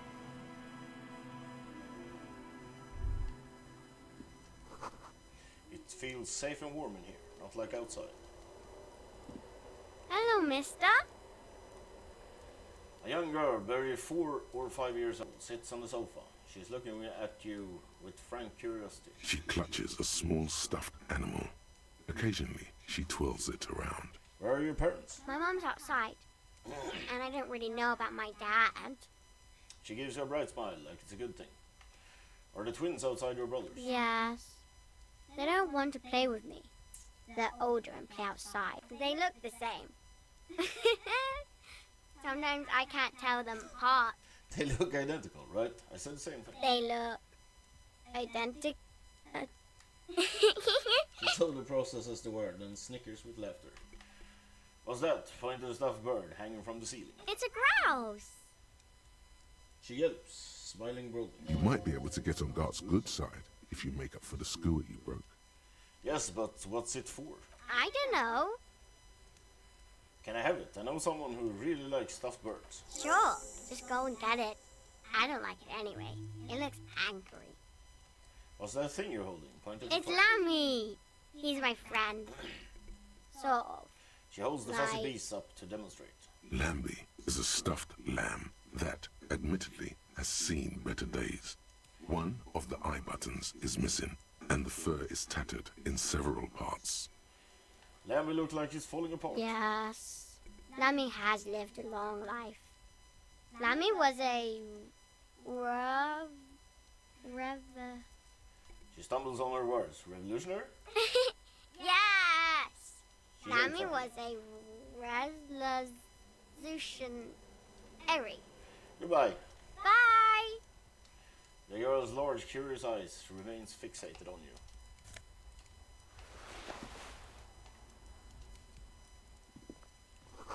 Industrial coal pellet burns with an orange glow.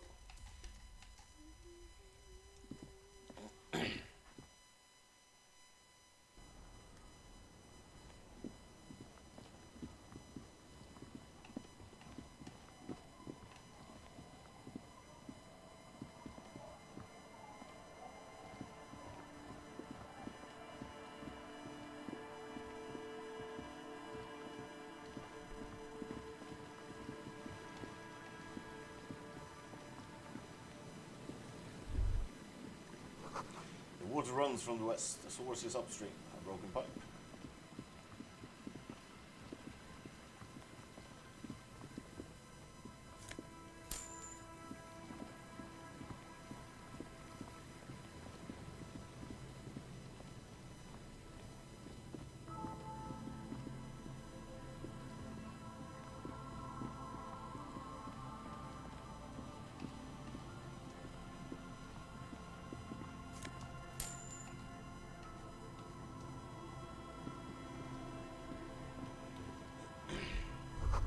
No boat in the boathouse today. This section of the coast hasn't been used in decades. Oversized superstar glasses. Plus one savoir flare. -1 visual calculus.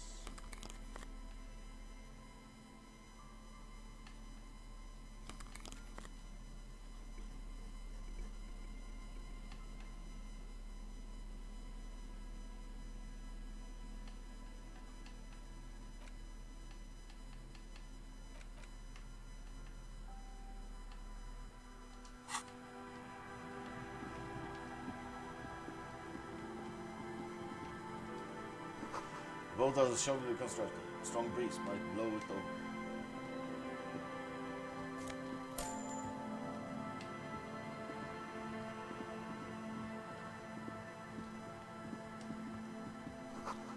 Ancient paint is peeling off the roof of this shaded bench covered in rust. A scattering of bullet holes is spread across the cracked wall, reaching from one corner to the other. Look him, even more bullet holes. Something's definitely gone down here. Correct. The density of the bullet holes is unusual. Even in a general average bullet hole frequency in Martinez sense. Grim affairs. Meaning, this is a lot of bullet holes. Looks like fully automatic rifle fire. Something you don't see these days. Say nothing, just nod. The lieutenant also nods. It is quite a scene. The two of you standing next to the broken wall of an abandoned building, nodding along. Shake your head. He nods in agreement. It really is a very serious scene, worth shaking your head over. Stop nodding. All right. I'm glad we stopped when we did. My neck was starting to hurt. If there's nothing more, we should get going. Why these many bullet holes? Unable to piece together the big picture just now. There's a hole in their hypothesis. Fine, okay. The scattering of bullet holes looks like one giant smiling mouth.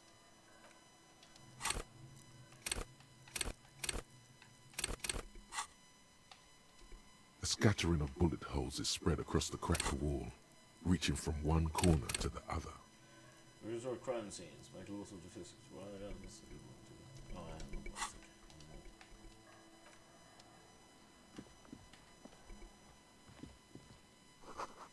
The sign says, entree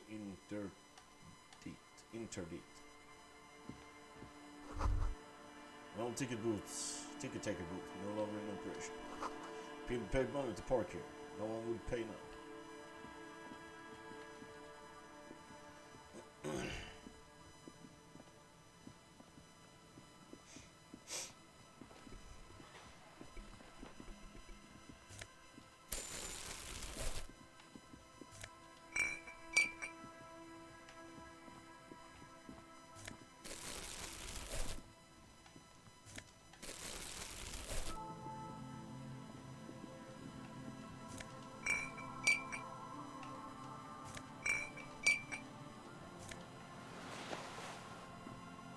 Phone piper. What the fuck is a phone piper?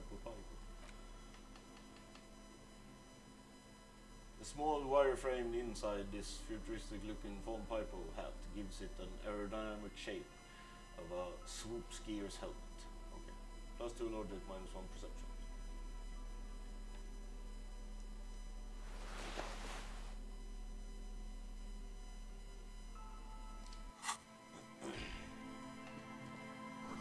The door is not only board shut, it's inaccessible.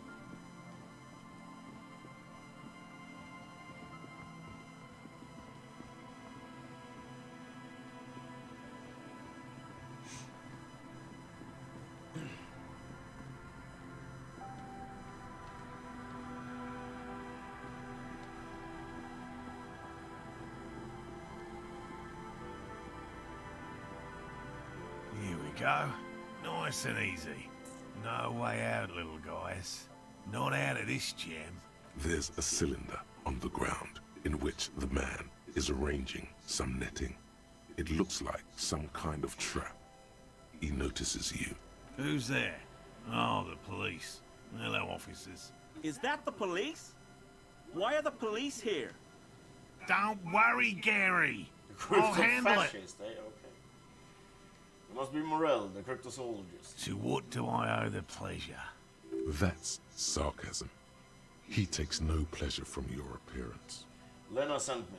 She's been really worried about you and is waiting for you to get back. Of course. Thank you for passing along the message.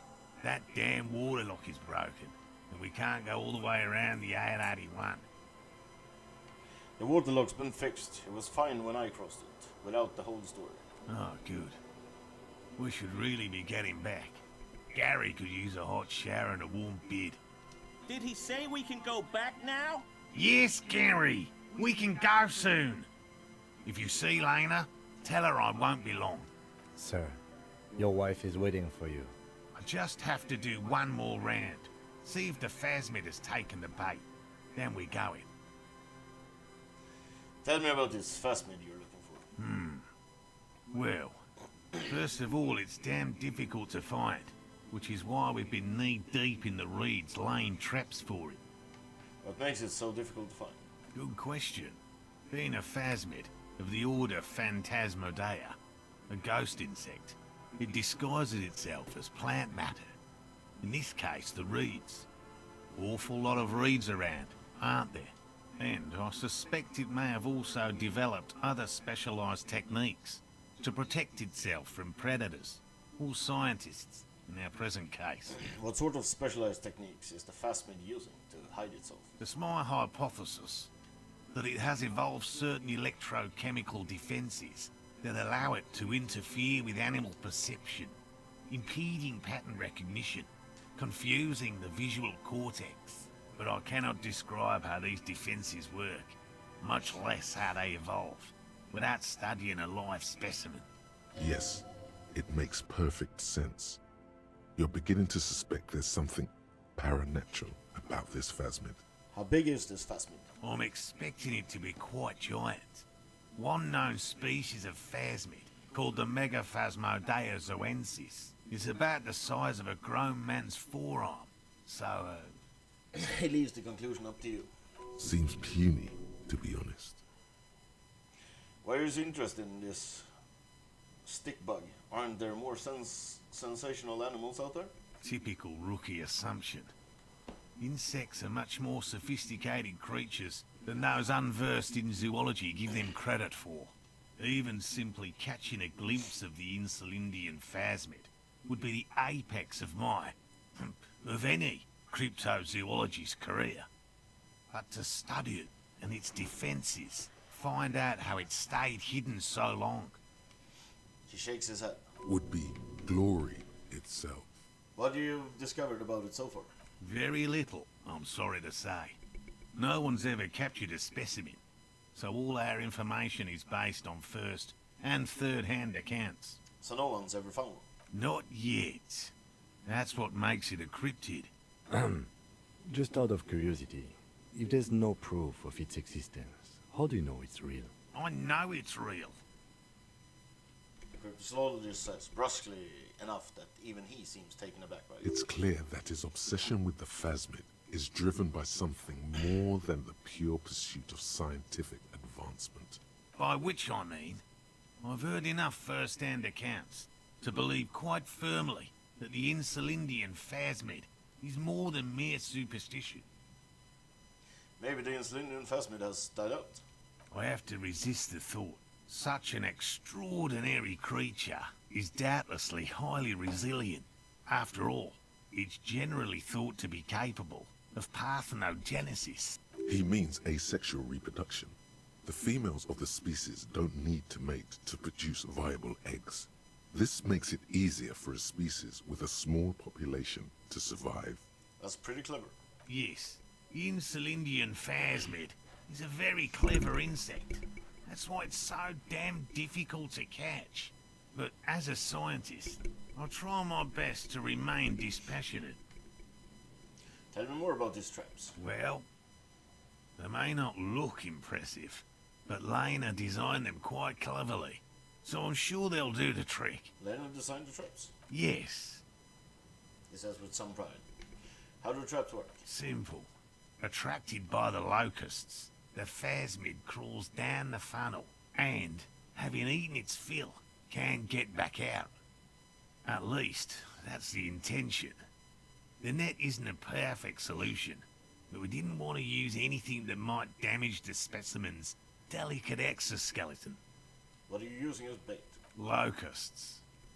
Nearly all known phasmids are herbivores, of course.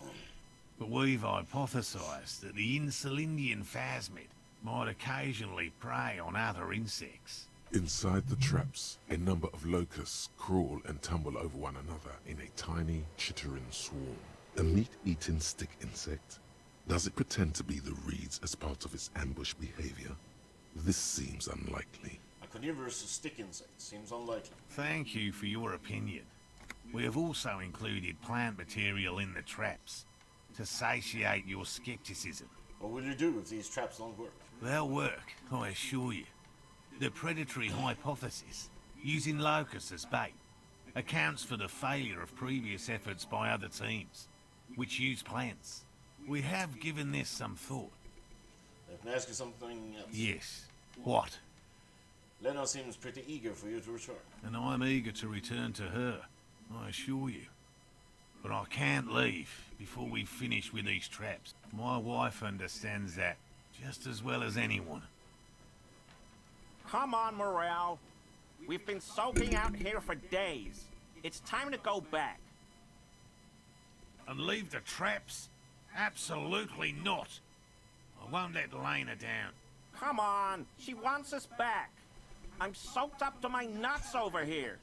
We'll both catch reed crabs if we don't dry out soon.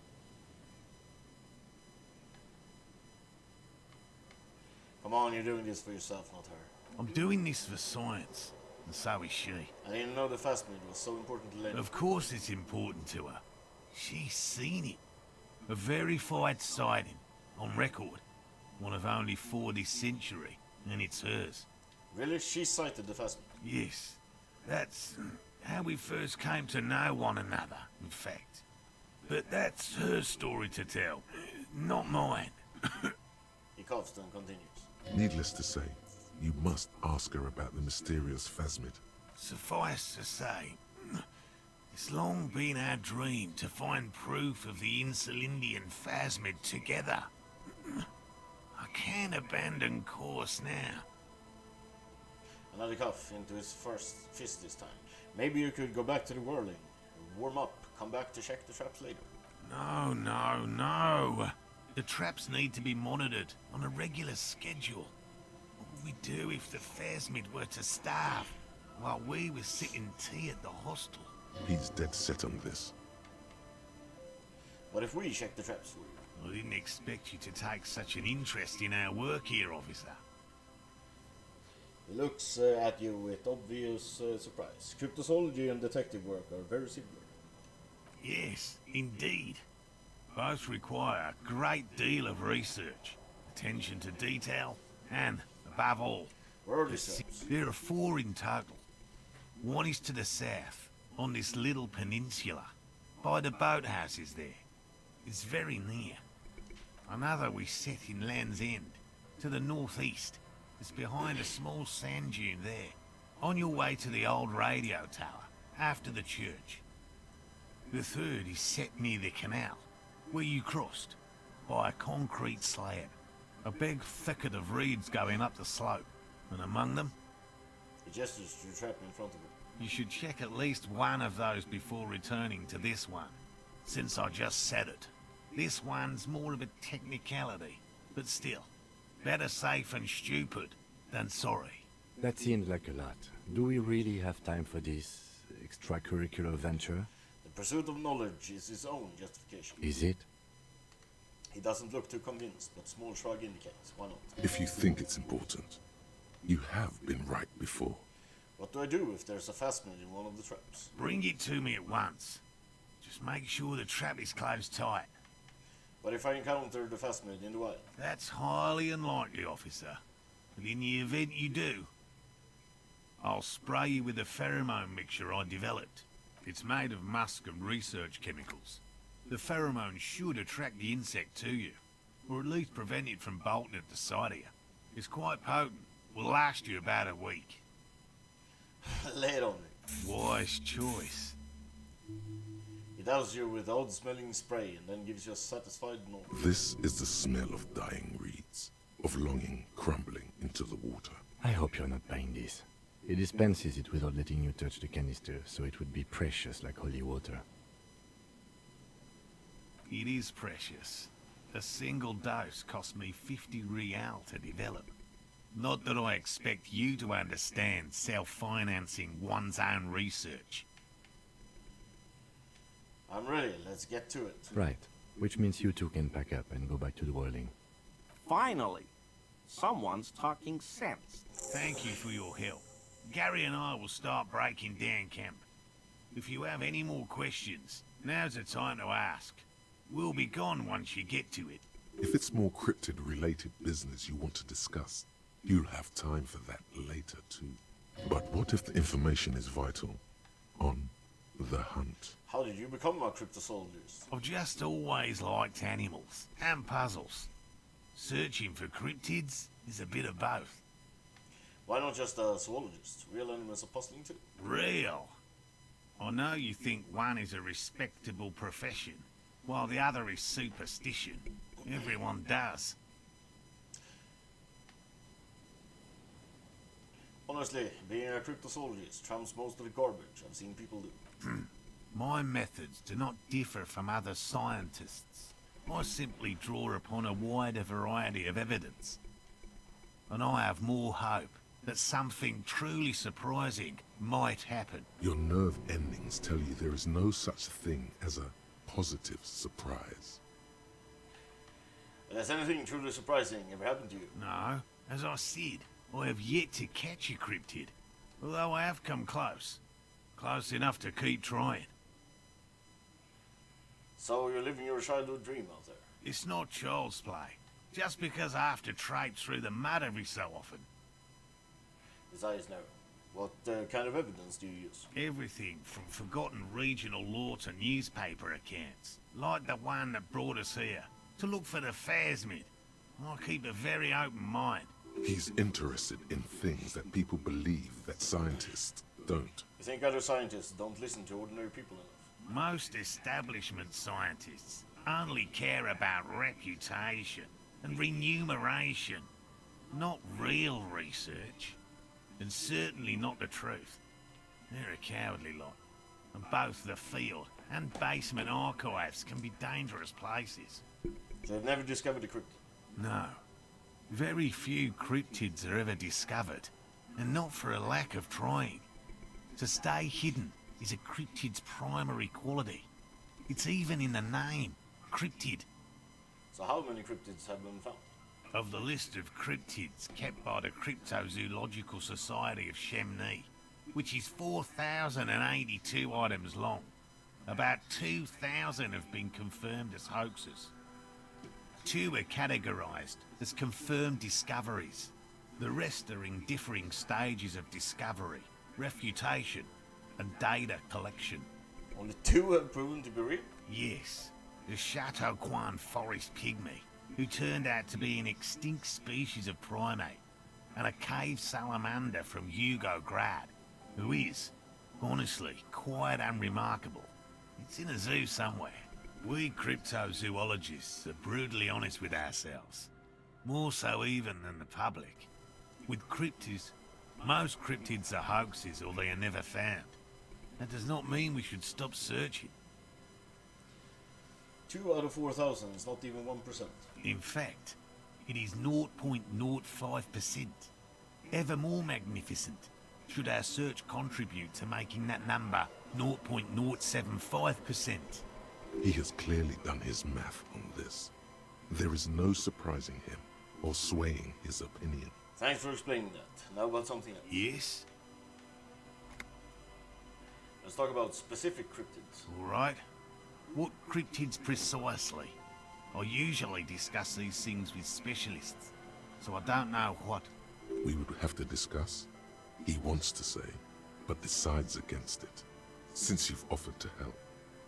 Which cryptid did you almost catch? You said before, you almost caught one. A willow person. It's a long story. One non-specialist would find rather dull. Willow people? Not at all.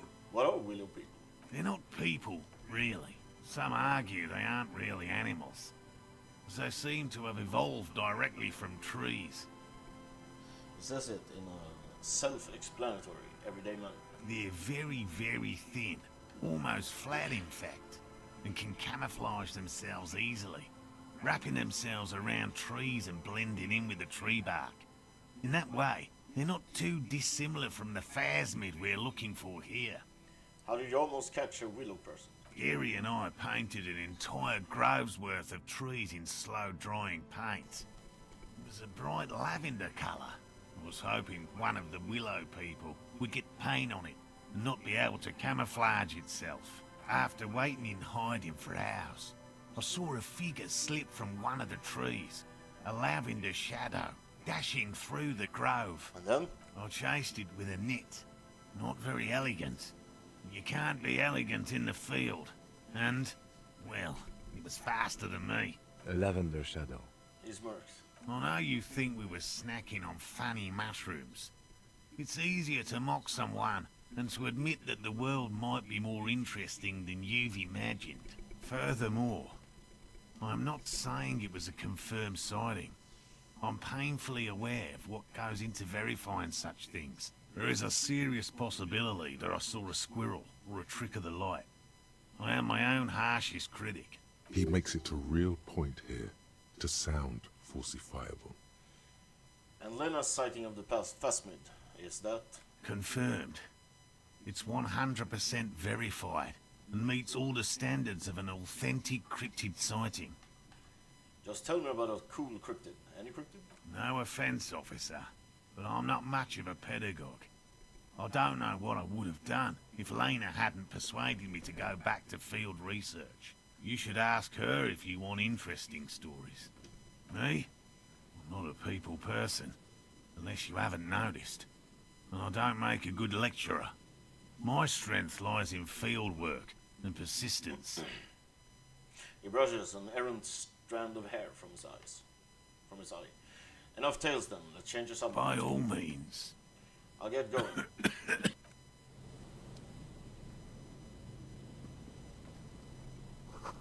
Tiny cages, carefully constructed.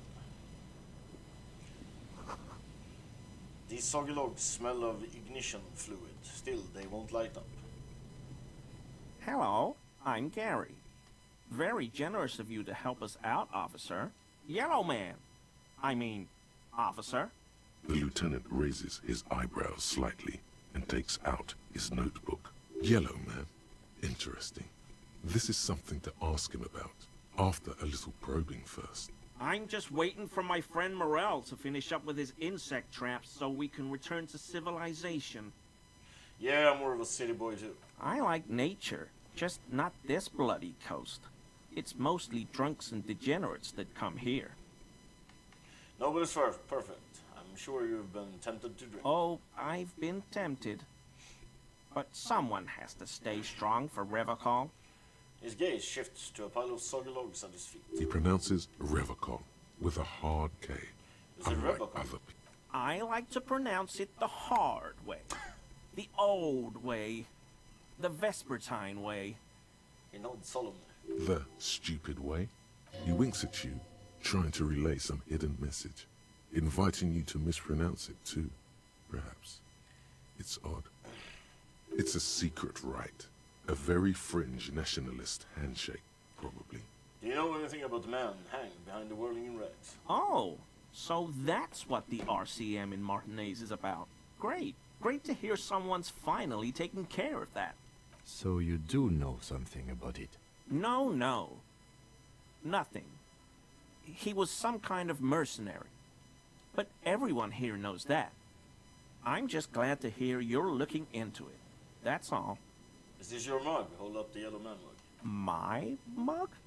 Why would you think that?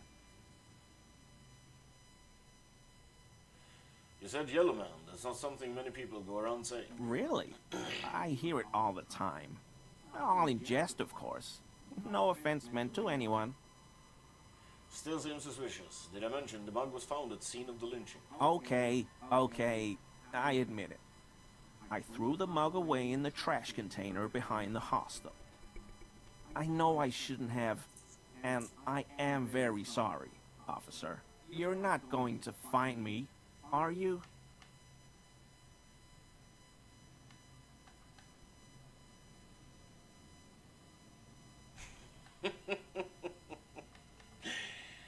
I am. Rip out a fine slip for 250 real, the maximum. Oh, God. 250? How am I gonna pay that? Looks at Okay. at the slippery yellow. I'll work harder. I'll pay it off. I promise. This is a considerable expense to him. 1 month's wage, most likely. And I'll never do it again. I don't know what got into me, really. Work has been stressful lately. Damn Koiko's price dumping us out of competition. What did you do, Gary? Nothing. Nothing. Just answering some questions. Helping out the law. Here we go. Start pumping that sweet info. Gary, did you put the clothes of a murder victim, the man who was hanged behind the whirling rags, into that trash container? Officer, please. Let me explain. It's not like that. Dude. I was only cleaning up. I live right across the yard from where he was hanged, and I saw him stripped naked. All the clothes lying around in the yard, smelling. People are animals, you know? Okay, then what happened? Then I came out to clean up the rags because no one else would. I put them into the Whirling's trash, along with a broken mug, admittedly. He changes his mind mid-sentence. Okay. I was coming to throw the mug away, and, well, I threw the mug there and the clothes too. Right. It was just civic duty. The lieutenant remarks drooling. Exactly. That's exactly what it was. Civic duty. How did you get into the trash container? I know a guy who works with the trash collection services, CS Municipal.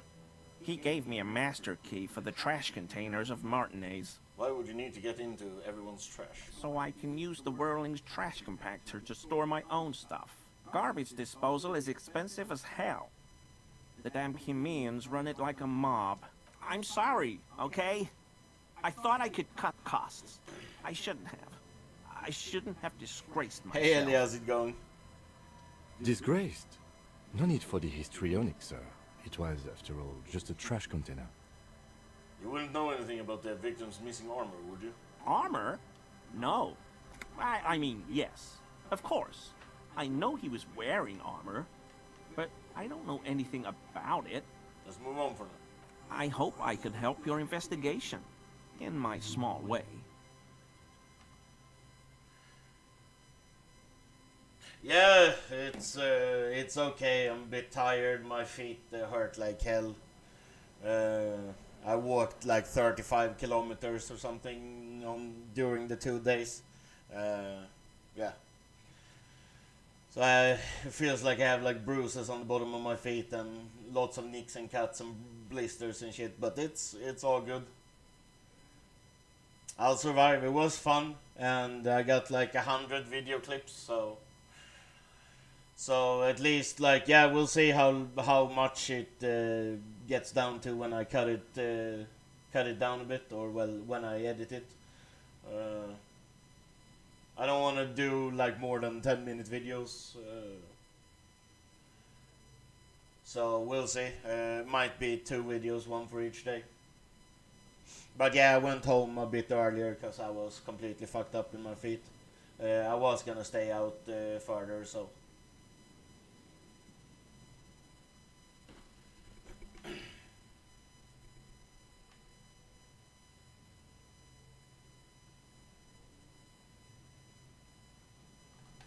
We're a cryptozoologist too. No. I help Morel with research sometimes, and I've learned some things along the way. But I don't usually go in for picnics like this on my own. You were surprised to see my colleague, Lieutenant Kitsuragi. Not many Sealites here, or anywhere, other than Sail. I meant no offense, truly. Do you remember how, when we met Measurehead and I said the next races will be a really good one? Did the XP patch come yesterday?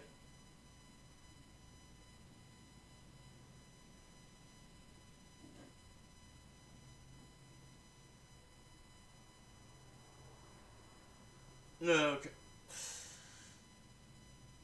Probably not. Gowley hasn't said anything. I just want fucking Rast to release already. Or pre-patch at least. Yes. Well, this is that racist. Yeah, exactly. Give DK so I can see who's gonna be my main. For fuck's sake. Yes, our lucky racist. Hey, man, all I meant was there are not many Sealites around here. I'm just stating a fact. Do you have a problem with Sealites? No, no problem at all. He flashes an impenetrable smile at the lieutenant. Sounds like some conspiracy topic. You might be able to discuss it with him when the lieutenant isn't here. If you can remember it.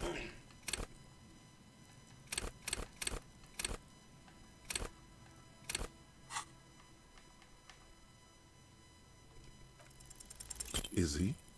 He's looking comfortable enough. Maybe it was just beads. Sounded like beads.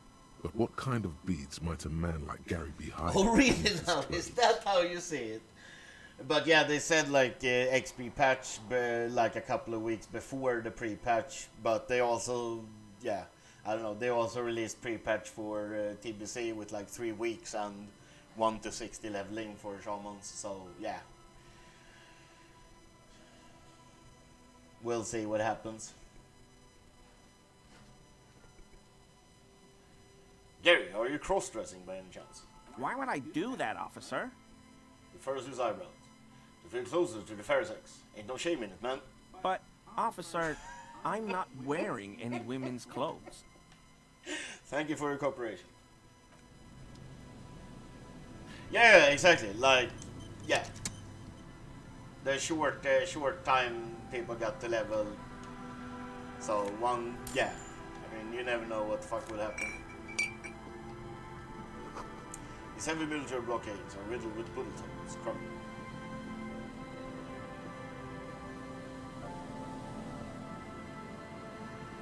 How do I get up there?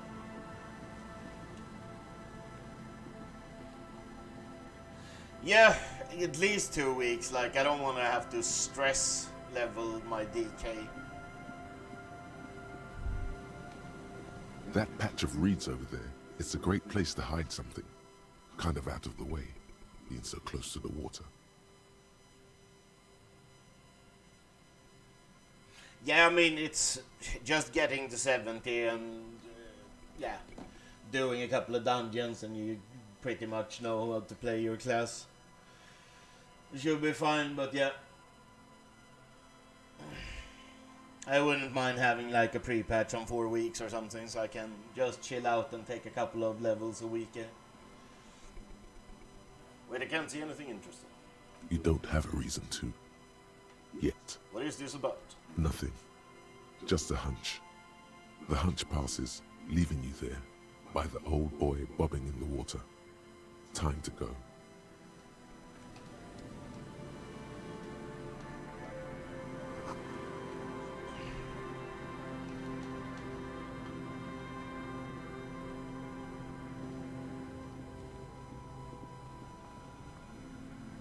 Yeah, I mean, we got the XP crunch back in TBC pre-patch, right? So we should get the Wrath XP crunch as well, so I mean that should be fine, I guess.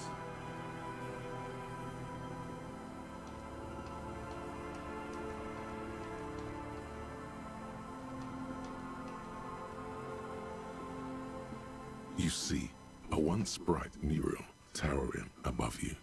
The signage has peeled off over the years, but I mean, you getting can like still make 30% XP out crunch. Feld Electrical R&D. 30% XP crunch from what it is now, just that would make it a lot easier, and then having 50% XP buff means you can probably get like a level in dungeons doing like 2-3 dungeons, so I might just go full on dungeon grinding and just do like all the dungeons 3 times each and then you're 70. Like.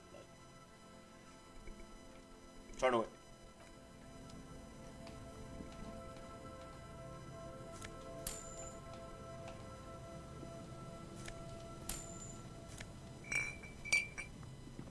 The fence blocks the way. No way on from there.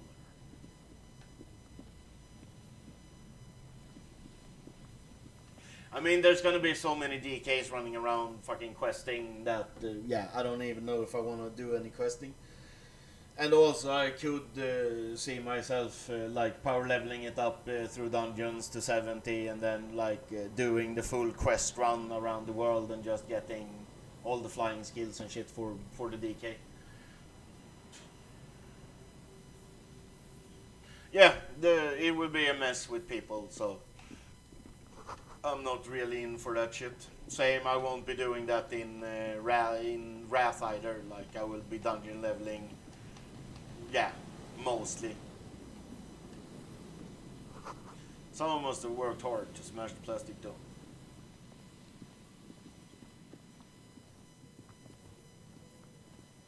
Yeah, go help your dad and say hello to your dad from me. And have a nice cowboy trip.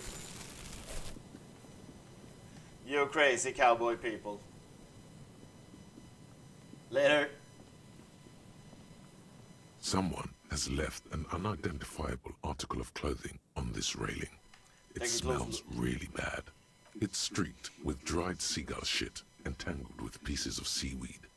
A dangling arm suggests that there might be a jacket beneath the crust of filth.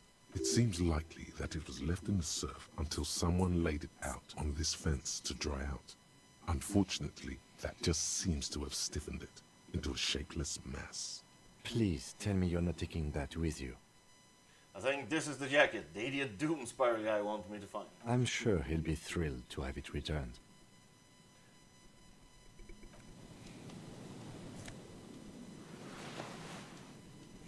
Filthy jacket.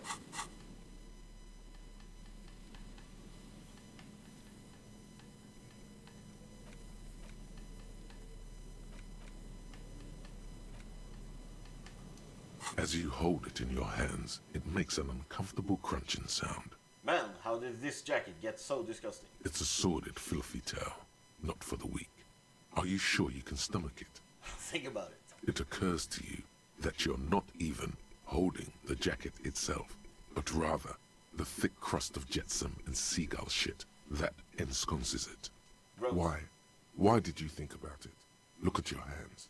They're covered in muck. Ew, ew, ew, flick your hands. Now you're just flicking that shit everywhere. This is a disaster. You'll never get the smell out. Okay then.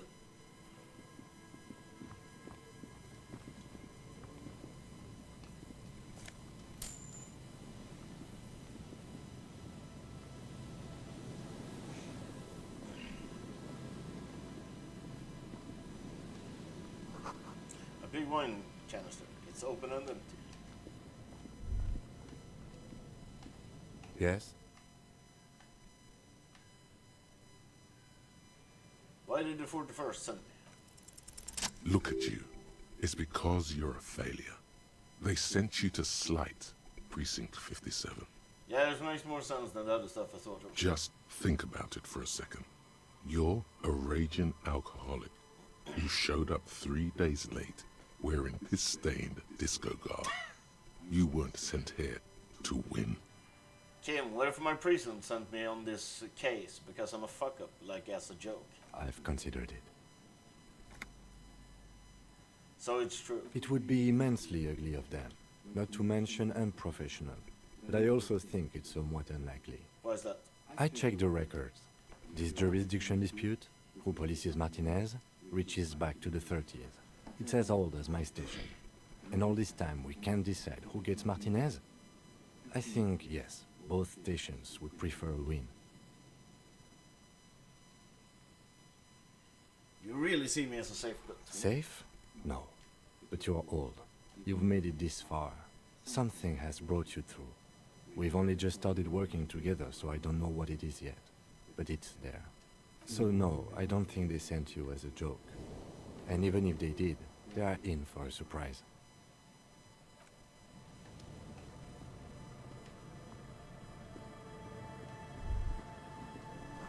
Moonshine probably smells like tasty fermentation. The smell. It's awful and familiar. What is it? Don't you recognize it? That hideous pungency. That faintly cloying sweetness. Only death smells like that. Something cold wakes in the pit of your stomach. Fear. It is death. It must be. Heads up, Lieutenant, something's not right The here. lieutenant has already brought a handkerchief to his nose.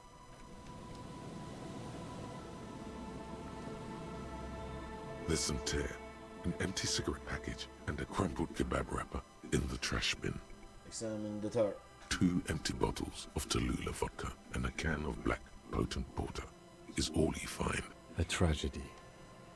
Examine the cigarette package. Whoever tossed it here was a heavy smoker. The brand name reads Red Astra.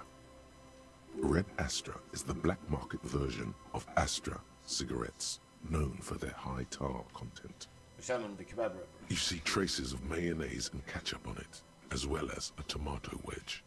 The wrapper reads Shish Kebab Revachol. Who the fuck put mayonnaise and ketchup on their kebab? Jesus Christ, that's disgusting. It's no older than a day or two. No mold yet. A man lies on the boardwalk, his limbs bent and neck turned at an unnatural angle. Right next to him is an empty bottle of spirits. In his cramped hand, a chewing gum wrapper. Half of his body has slipped between the cracked boardwalk, starting with the right leg. The fall has left him broken, contorted like a sad puppet. Hold on. The lieutenant squats next to the corpse and examines his face. 2 bulging eyes stare back at him, void of any signs of life. Lividity is faintly pronounced. Whoever this is has been dead for 2 days. No longer. We need to investigate. Another dead body. This is your job. Steel yourself. Calm now. Carefully. Just another day. Just another dead body. Breathe. Study the man's clothes. He's wearing mud-caked boots, beige trousers, and an old brown leather jacket with a bright blue lining. There are traces of kebab sauce on his chest. A cool leather jacket with a bolt of blue? Oh no. This sounds terribly familiar. Search his pockets. You find some sunflower seeds and a rain-soaked library card folded into 2. His jacket feels sodden and heavy under your hand. Good. We should take a look at that library card after this is done. Study the man himself. The man has fallen through a crack in the boardwalk and hit his head against the metal bench. Coagulated blood covers his black hair.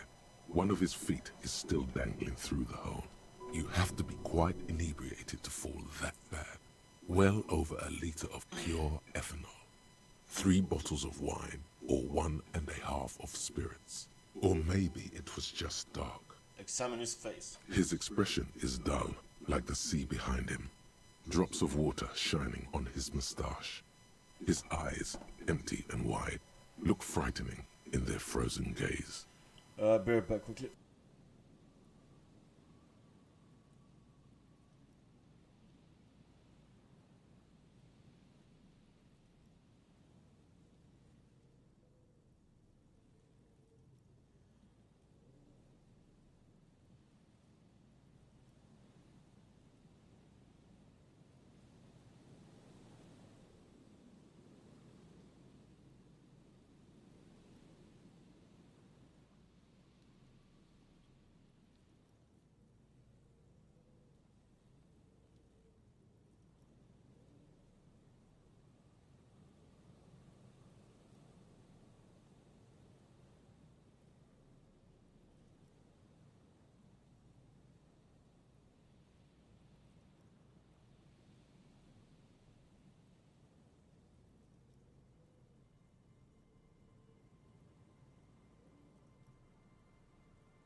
170 to 175 centimeters.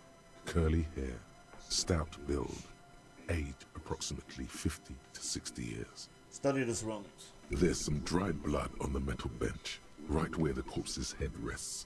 The floorboards are rotten and slippery wet around the hole. An empty bottle lies nearby. A chewing gum wrapper is clutched in his fist. Examine the man's head. A dried chunk of blood covers the hair at the back of his head. An open wound. It's sticky and cold to your touch. This is what killed him. I don't see any other major wounds, do you? No, just this one on the back of his head. Seems like the head wound was fatal. It's exactly the shape of the bench. Step on the floorboards. They screech under your feet ominously. It's hard to say whether the dead man's weight was the cause of the boardwalk to break. It definitely looks fragile.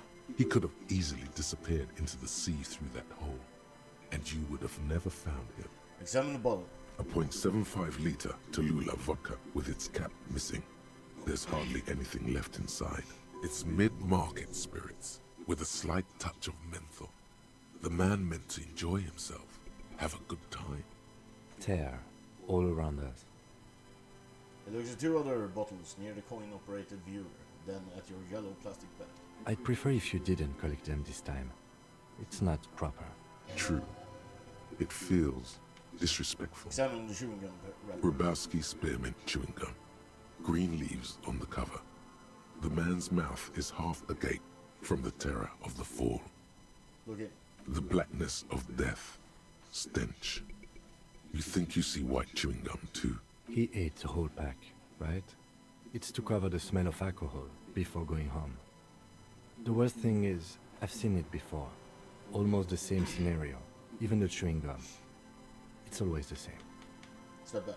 The entire boardwalk creaks in the wind as you take a step back. Who is this man? Looks like one of the locals. He'd have to know this spot to come here. You don't just walk over here.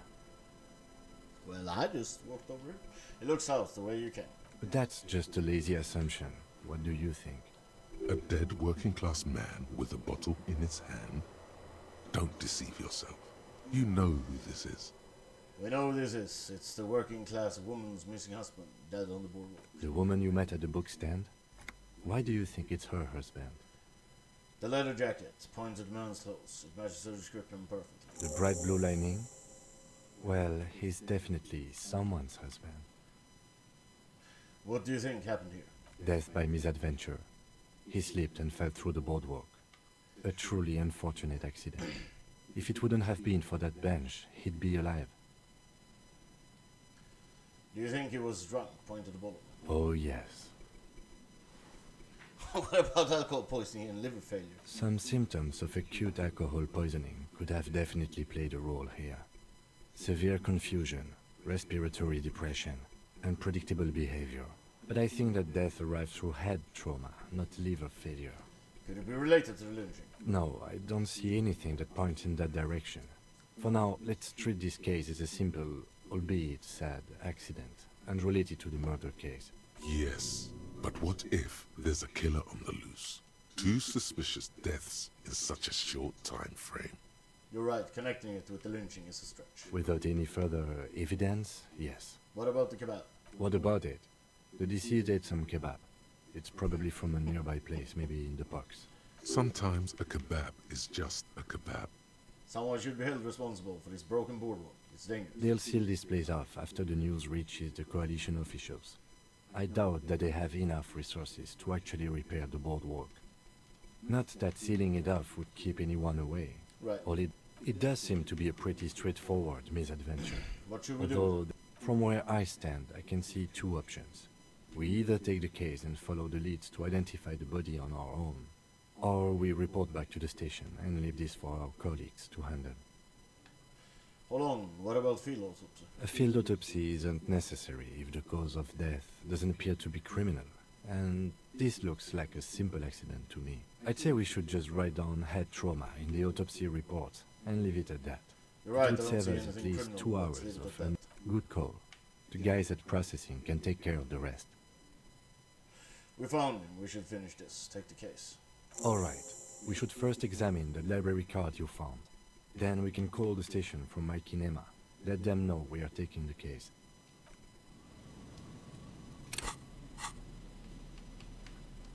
The library card is folded into two and still slightly wet to the touch. The front side reads, Central Jamrock Public Library Card, issued to Billy Mejean, expires July 53. Billy is a unisex name.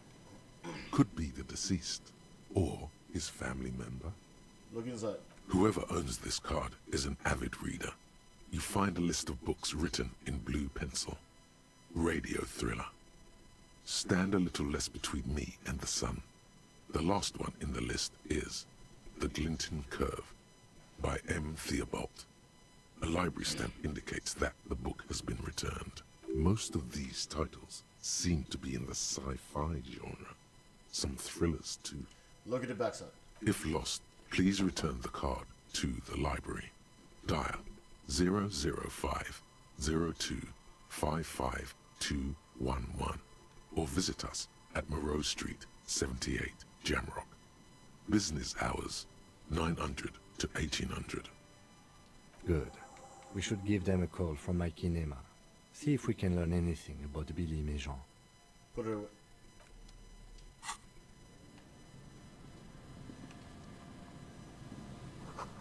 This coin-operated viewer has been out of order for years.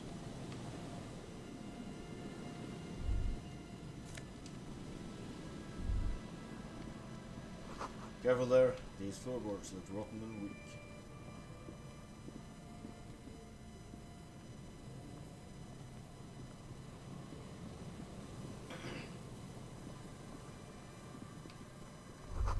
A makeshift roof. Vagrants have tried to make the boardwalk habitable. That torque will keep out neither rain nor snow.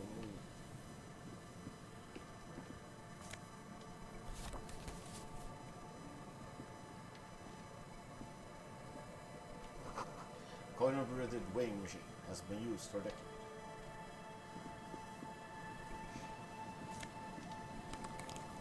Mega Binals prescription levels. Okay.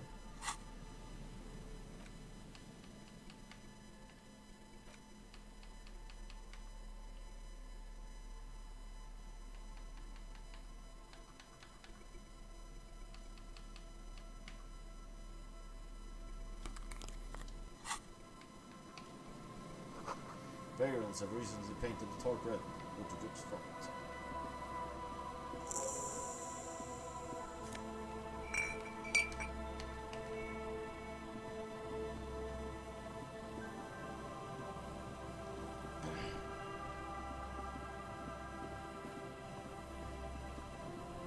A metal payphone under a yellow plastic dome. You could use it to call someone, unless you're out of change. Pick up the handset. You hear the tone. The machine is inoperable.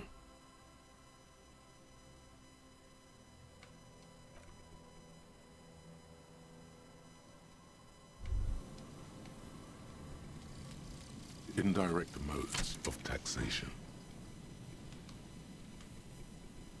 Turns out, those Financial Oversight Committee gangsters stuffed millions of hard-earned dividends away in the last place anyone thought to look. The hearts and minds of everyday Riversholians. You need to spread that deregulation gospel to the people. Tell them about that foreign fair tax. Preach that 98% gross burden. Preach it, preacher man. Set the brothers free. Taxes are racist.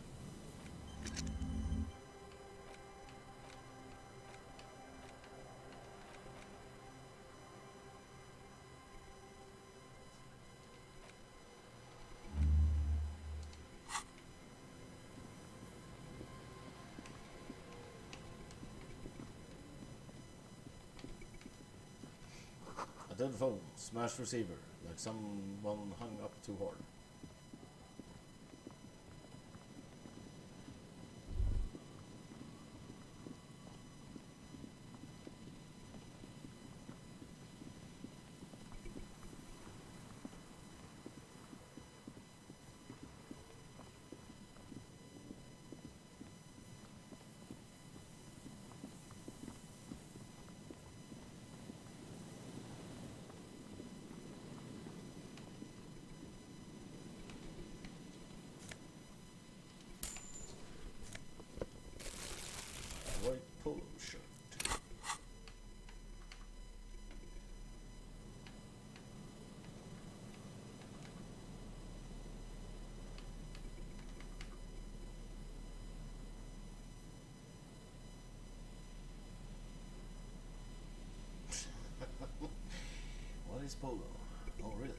this pull? Conceptualization.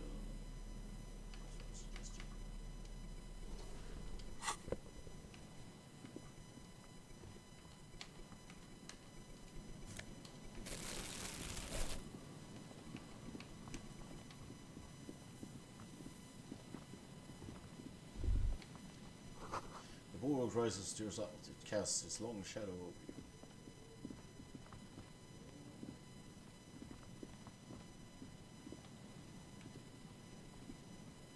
There's a trap in the reeds at your feet.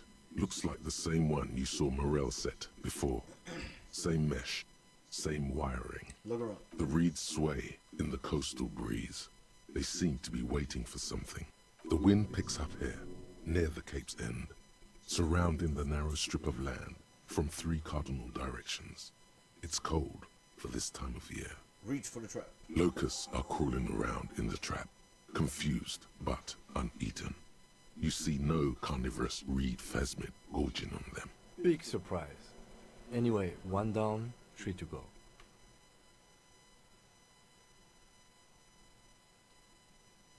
No need to grin. I'm not expecting to find anything. I'm helping some citizens and getting some fresh air. I meant no offense. Just... The lieutenant doesn't know how to finish the sentence. He looks at you, putting the trap back on the ground.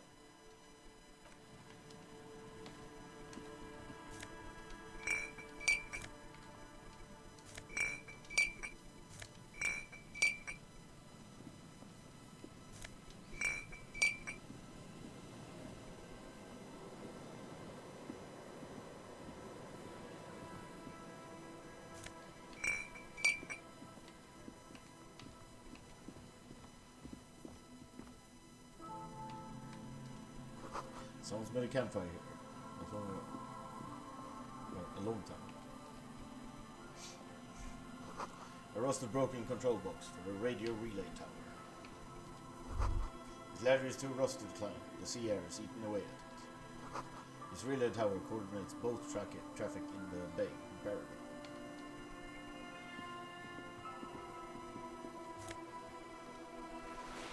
Scented scarf.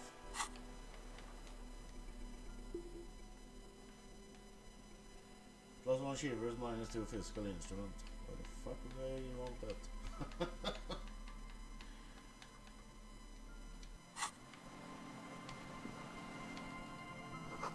Tiny inlets there, often in the far distance, where the coast trail towards.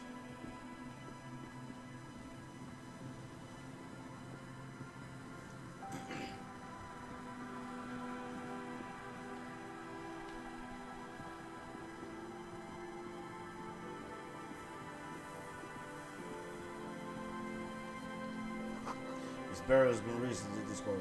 It still smells of fuel.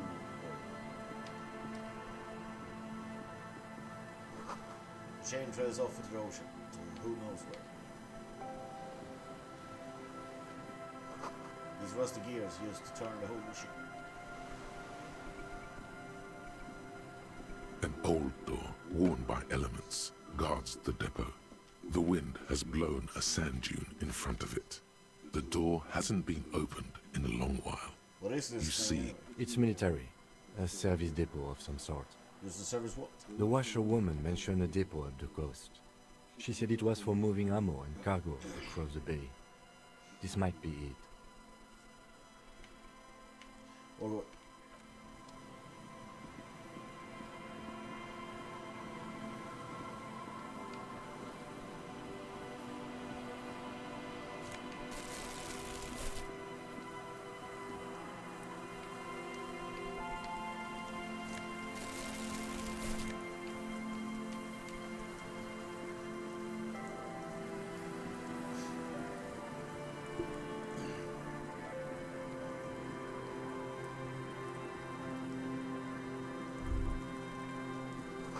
Feel the shadow of a very large building fall. The sign reads St. Brood, 1147. heavy wooden doors, more than twice your height, stand shut in front of you.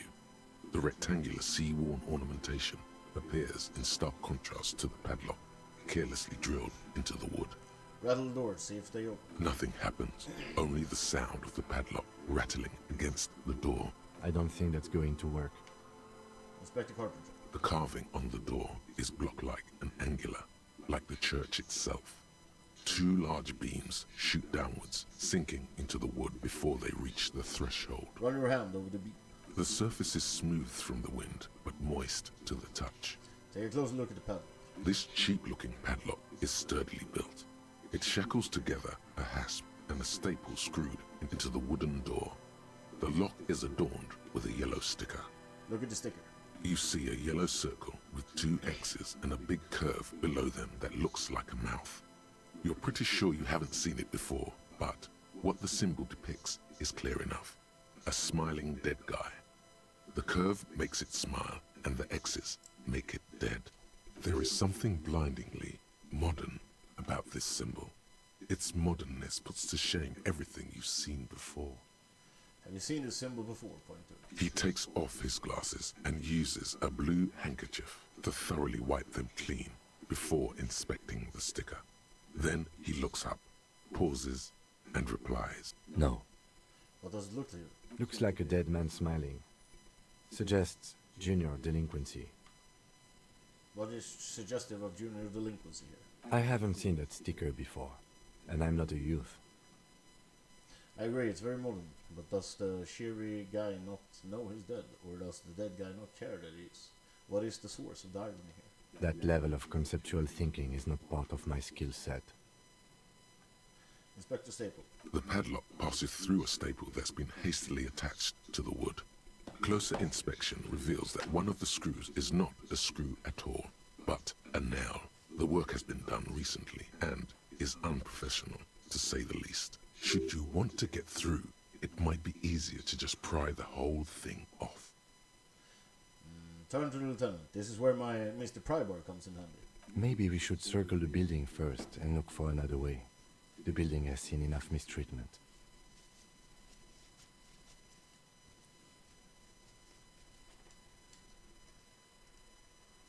Where do you think we should start? Can you hear the pulsing bass underneath the wind? A sure sign of junior delinquency, somewhere east of here. There's something on the sea ice there. Try to peel off the sticker without ripping it. There's nothing like the sound of a sticker unpeeling. Now it's stuck to your thumb. Put the sticker in your ledger and after the last entry where it belongs. Looks like today was a gold star day.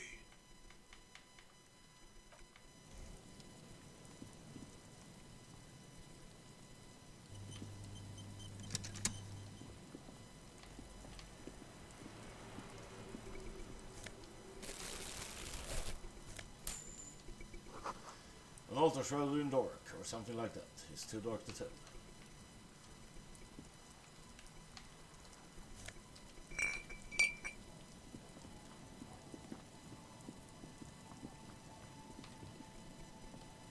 Heavy wooden doors, more than twice your height, stand shut in front of you. A minute or so of mauling away at the lock has led to no success. The pry bar in your hand has given you zero mechanical advantage. You can give me a hand, you know.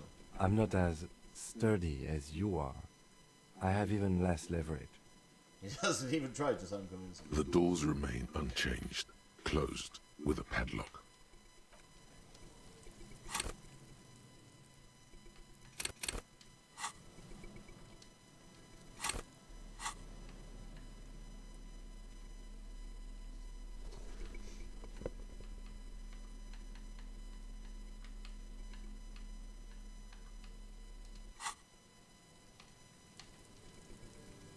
Heavy wooden doors, more than twice your height, stand shut in front of you. The rectangular sea-worn ornamentation appears in stark contrast to the padlock, carelessly drilled into the wood. The carving, the surface is smooth from the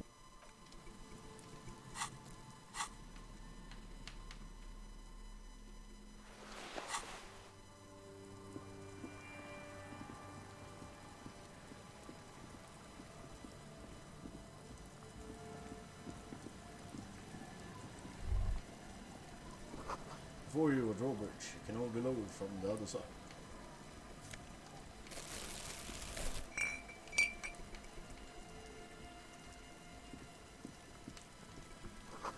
school of fish huddle around the fence post, then scatter into the boat.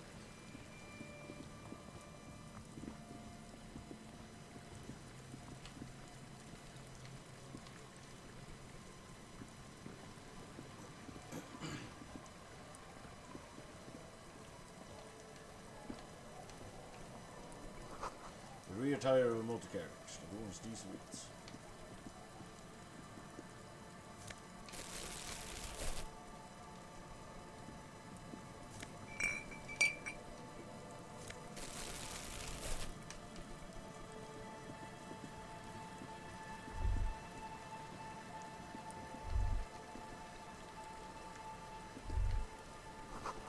That's a no-lung winked shink, an unsuccessful model.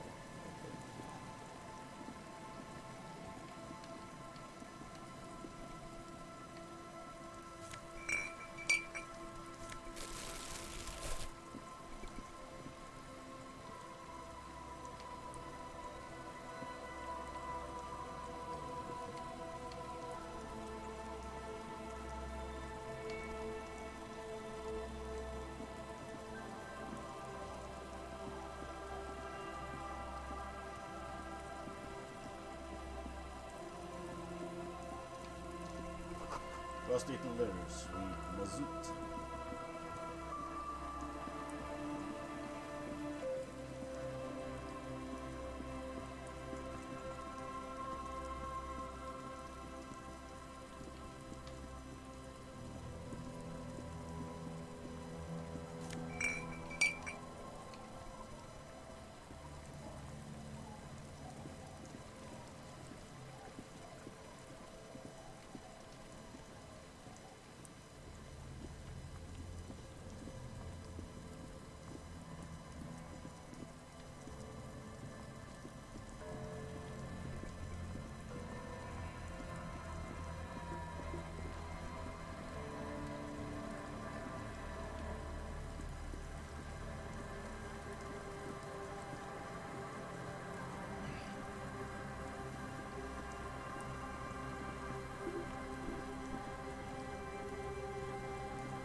This is the trap Morel just set. Checking it over, he said, is just a technicality. But the reeds by the abandoned campsite hiss and shake in the lazily falling rain. The later it gets, the colder. Remnants of the camp can still be seen in the sand. The fire that's gone out. You feel strange, somehow. Reach for the trap. This trap is also full of panicked locusts. No sign of any cryptozoological beast inside. Another empty trap. How are you enjoying the cordial, Lieutenant? I'm quite enjoying it myself. Always up for a good jog. Otherwise, would I still be on this case with you? He smiles and raises his collar. It's windy. Yeah.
Can't see into the house from this angle.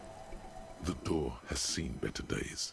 The layer of paint has started to peel off due to the salt and wind from the sea. Even the lock looks slightly rusted. I locked the shack door with the key. I'll wait outside to give you some time and privacy to check out your new living arrangement. But just so you know, after we are done with the day, I'll still be staying in the whirling in rags for the night. We'll meet in front of the shack in the morning. The key turns with a satisfying click. You can...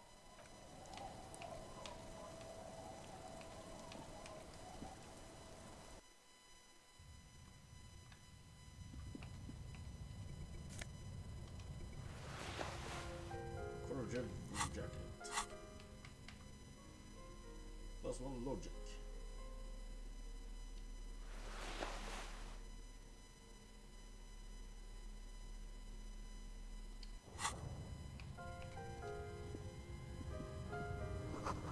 Three ways to see a church. On the table, you see a bowl of water, a rough soap, and next to it, a small hand mirror. A straight razor soaks inside the wash basin. Is shaving the right corner? The water reflects back a vague image of your face. Nose bulbous and red, hair unkempt, wrinkles lining the eyes and forehead. The stash is gigantic. You'll be looking like a pansy without the chops. A fucking pansy. I agree. Old science fiction magazines, books about birdwatching, an almanac from 39. His intrinsic heat engine hums quietly, giving out pleasant warmth. Using a thermodynamic expander condenser cycle. Nice.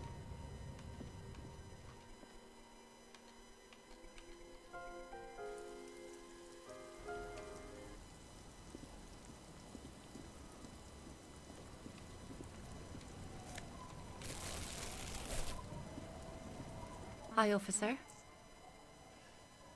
A woman in a raincoat stands on the quay, considering an overturned boat. A sword in a scabbard hangs from her hip. Anything I can help you with?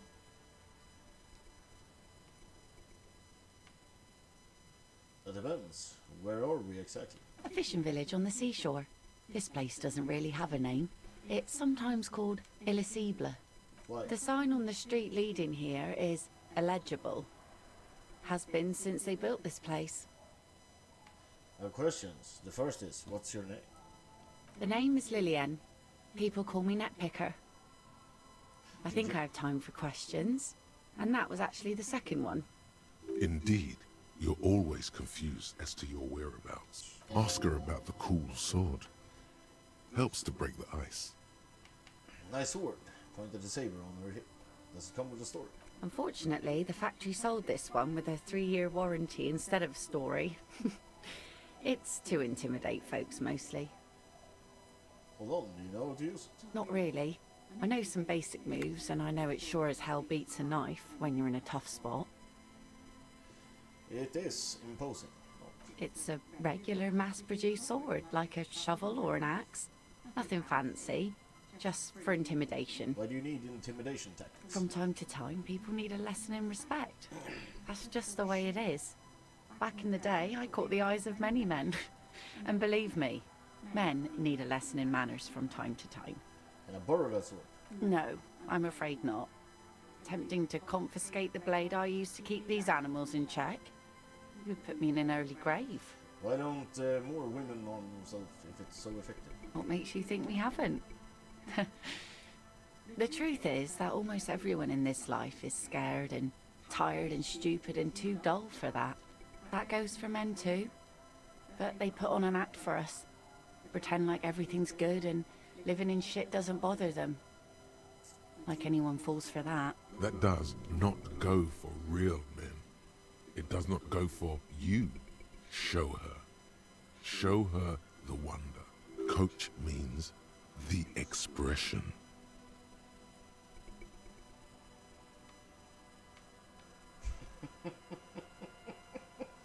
Behold, point to the expression on your face. Her eyes meet yours, and suddenly she starts laughing. It's hoarse, as if she hasn't laughed in a while. You like it? Sure. It looks as if you could face down any horror in the world with that same unchanging grin. It's like a shield. So where are all the men now? Some went to patch their wounds, their lesson learned. Others were more thick-headed. And one of them, I ended up marrying. Where's your husband now? Gone. It disappeared. Sounds like a missing person. It absolutely does not. We are not going to look for him. No. There's nothing to find. He's dead. Lost to the waves. That's bad. What happened? Who knows? Maybe he fell over. He didn't respect the sea. Went out there, drunk like a skunk, and sure enough, one day the boat was found floating empty. The bloated corpse turned up 2 weeks later. Now, before you tell me how sorry you are for my loss, know that it was 4 years ago, and I've moved on. There's only so much mourning you can do for a drunk with sinewy muscles. She really liked those muscles, though. It's in the way she pronounces sinewy.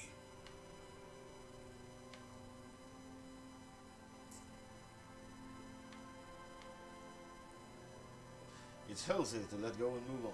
Gotta keep the wheels spinning. Us working folk don't have the luxury to be bedsick with melancholy. I buried him, mourned for an appropriate amount of time, and went on. Life didn't really change that much for me and the kids. She glances at the village where 2 little kids are playing with what looks like rocks. This is neither a touchy nor a very interesting topic for her. She looks like she's ready to go on a date with another, better, drunk. Ask her. Both of you could need some action. Is that your boat? Point at the overturned boat. Sure is. The Sun, I call her. Coated with a fresh layer of tar just yesterday. It'll take some time for it to dry, assuming the sunny days continue. Sunny days. Put your hand in the rain. Aye. Sunny days. You got a problem with that? No, ma'am. We have no quarrel with sunny days. If it actually was a sunny day. Good. It would have been bad news had it turned out it wasn't a sunny day. Bad news for the skiff, bad news for the nets, bad news for the kids. There's a moment's silence. She looks at the rain streaming down the yellow belly of the boat. When do you think the boat will be ready? In time, when the sea turns and the winds settle, she will be ready. Waves wash the sand. The skiff moves across the mirror-smooth sea, far away from here. A lone passenger, a fast sloop in the distance, white sails. My prediction, it will be at least 2 days. I'm looking for someone. Maybe you can help. Let's see. Who are you looking for? Let's ask you something else. Well, how can I assist you then, officer? What do you do around here? Like I said, fish mostly. Sail the waves, take care of the kids, pick nets. Right now I'm tarring a little skiff. Is that enough to make a living? Sometimes I also walk to the beach to see what the sea has given up. The sea is full of surprises. Keep it professional, man. Don't make it sound like you're hitting on her. Interesting. What have you found? Wood, pieces of glass. Every once in a while we see dead bodies. Human, animal, fish, other odd sea creatures. A mine washed ashore once. Bottles, drugs also. Lost cargo in general. Most of the time it's just wood and glass. All right. Major choice moment. You only get to ask one thing. It would be weird to say them all. Choose wisely. Mines. Mines. You need mines.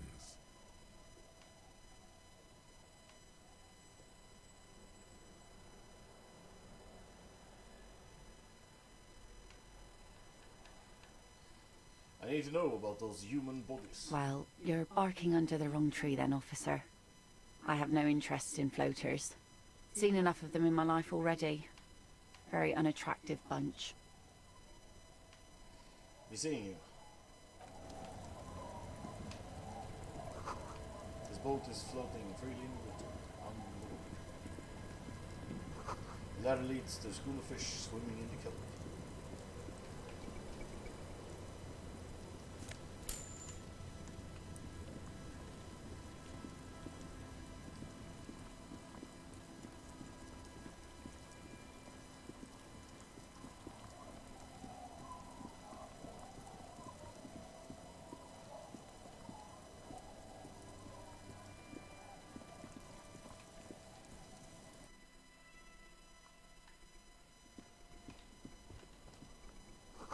You see a dark red chair in the dim light in the room.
So how do you fast travel then?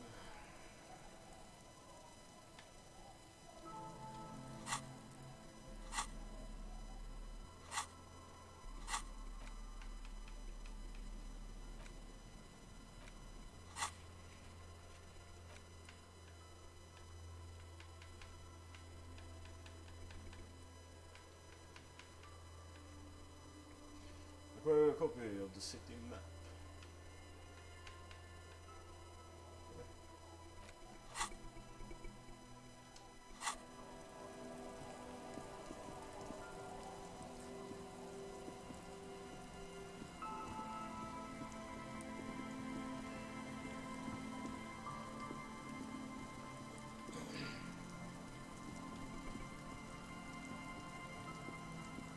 Tequila Sunset.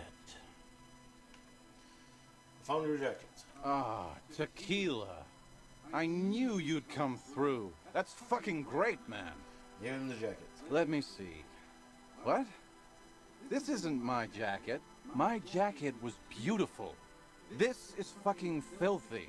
What am I supposed to do with this? What do you expect? You left it outside for a week. I'm not taking a disgusting pile of hobo rags. I may be in an irrecoverably decaying orbit, but I've still got standards. Either bring it back the way it was before, or find a dumpster to burn it in. You know, despite the guano, it looks like the jacket itself is stain resistant. It may just need a good scrubbing.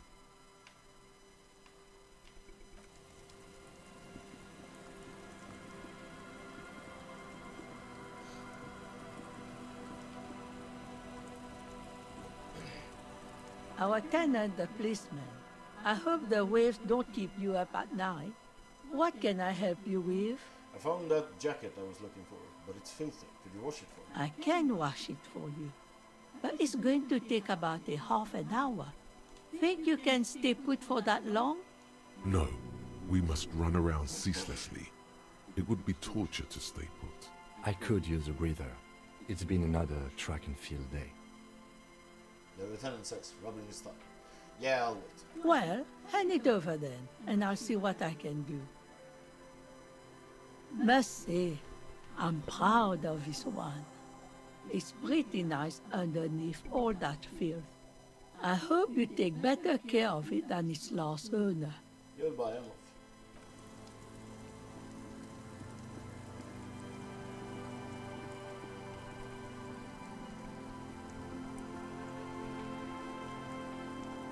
Tequila Sunset. Okay, here's your jacket. Fresh washed. My jacket? Yeah, the one you had me clean the seagull shit off. A look of consternation crosses the man's face. He looks at you, then at his bottle, then back at you. What the fuck are you talking about, Tequila? So you're saying this isn't your jacket? Foam? That's medium concept stuff. Not my style at all. I can't believe I'm saying this, but maybe you should lay off the booze. It's fucking with your head. It becomes abundantly clear to you how this man managed to lose his keys, business, friends, and girlfriend. I'm calling it. It's neurological. Your loss, I'm taking the jacket for myself. That shit is so medium concept, I wouldn't touch it with a stick. But yeah, okay. I'm sure it looks great on you. It's an okay jacket, if you are into that look. Hey, sorry for being buzzkill earlier. I'll supply the booze if you'll supply the stores. Wonderful. I got this blue medicinal spirit. How about that? No, no, no. Contrary to popular belief, I enjoy being alive. I don't have any on me right now. Cottonmouth is keeping my tongue imprisoned. Okay, let's step aside for a second. I have something I want to talk about.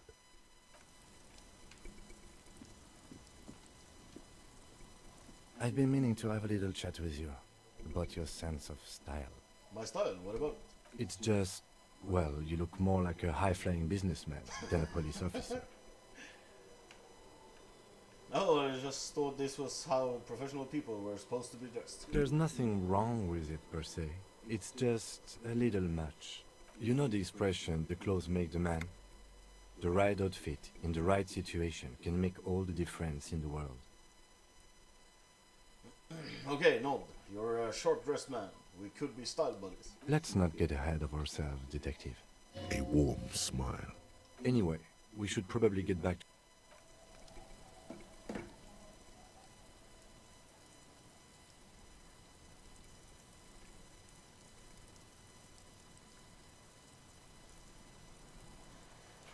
The way she fucking goes, bud.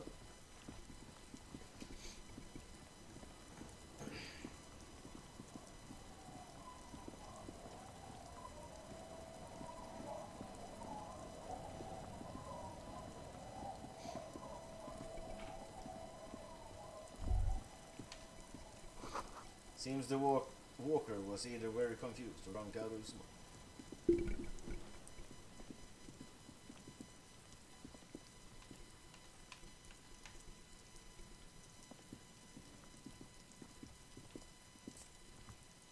This trap's not too hard to spot, once you know what to look for. Keeping it hidden has not been a priority for the cryptozoologist. Look around. The reeds bend forlornly toward the sand. Some tufts have been crushed. The broken stalks seem like a rebuke. The sound of the city hums in the east. The constant, distant song. Louder on this part of the coast. Nearer somehow. And there's that cold again. Always the cold. Reach for the trap. Nothing but locusts in this trap as well. Definitely no cryptozoological monstrosity. Empty as all of them. One more of these and we're done. You getting tired? No, I'm fine. I didn't mean to complain, it's just... He's short-winded. The sentence ends there.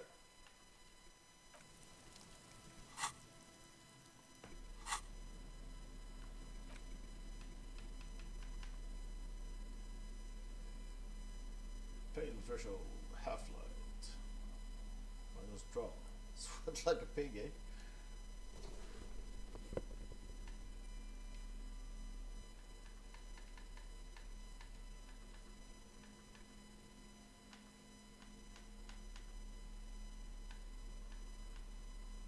Contains 84 bottles. Bullets? I don't have any bullets.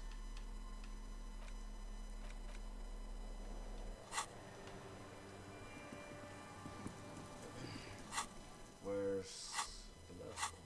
Let's see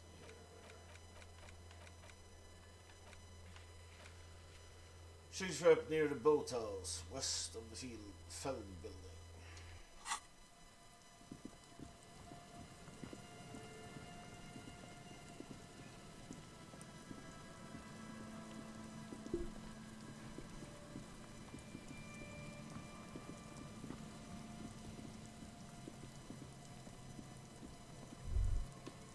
Rust peels off the bent iron posts of the swing.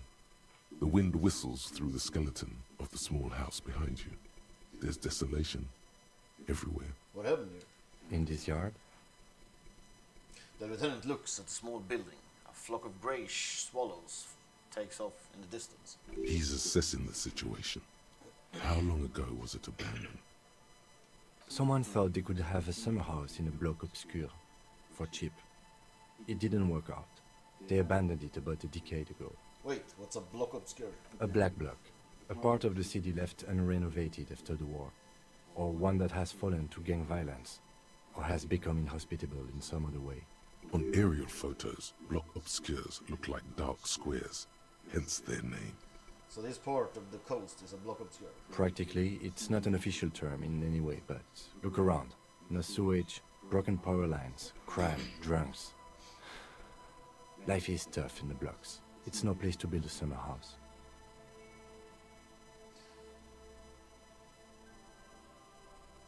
At least they left some old music behind. Tap on the tape you picked up.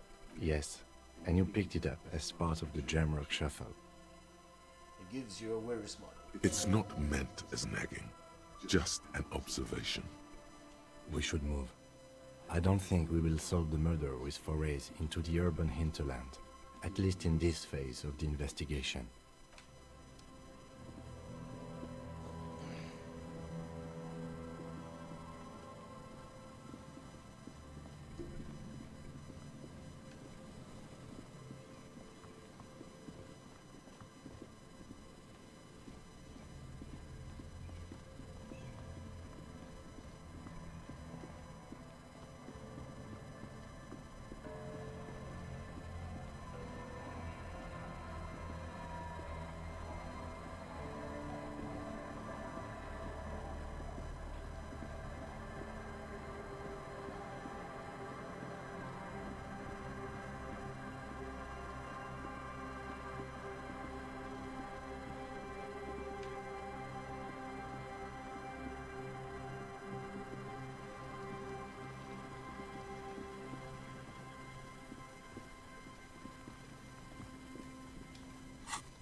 Shift the trap near the boathouses, west from the Felton.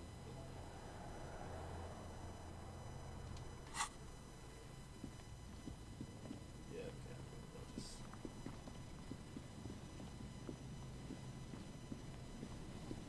Should be here somewhere.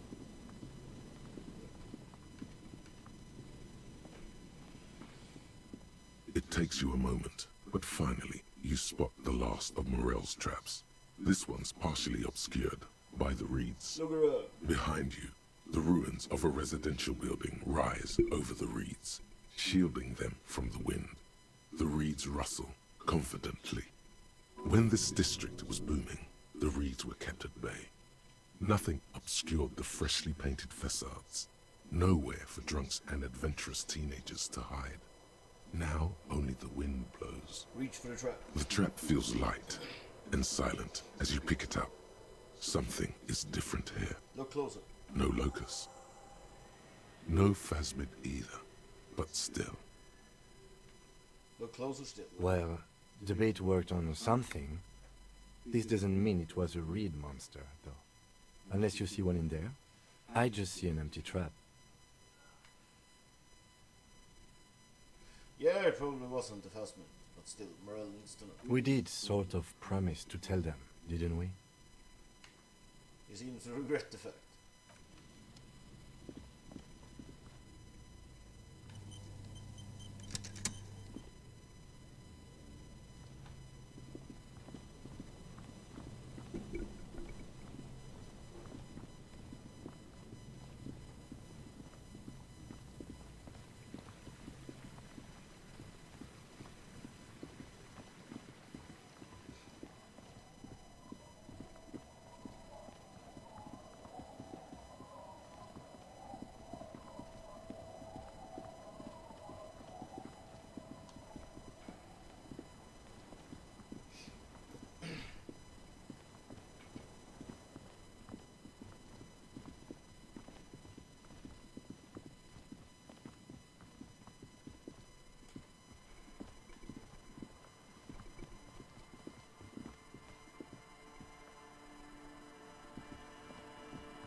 A typical Martinez streetlight sits among assorted floor and table lamps.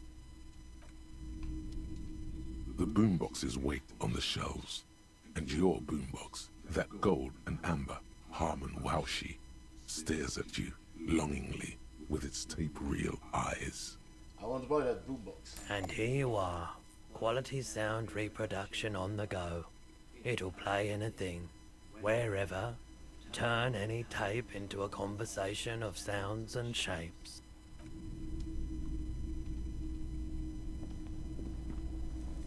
You see rows of toy soldiers guarding the rest of the trinkets. Hello, hello. Let me know if I can help you with anything. Boombox aboard. You should play this tape, right? Of course. It's in working order still, isn't it? Just pick your tape and set it spinning. It all starts with the tape. I have something else to sell. Sure. Let me have a look. I'd like to sell my clothes. Oh, Anything else you're thinking of selling?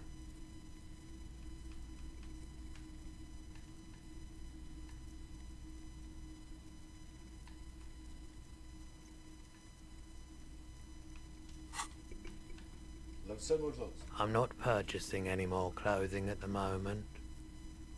I have a fascinating photo of a corpse here. Oh, no.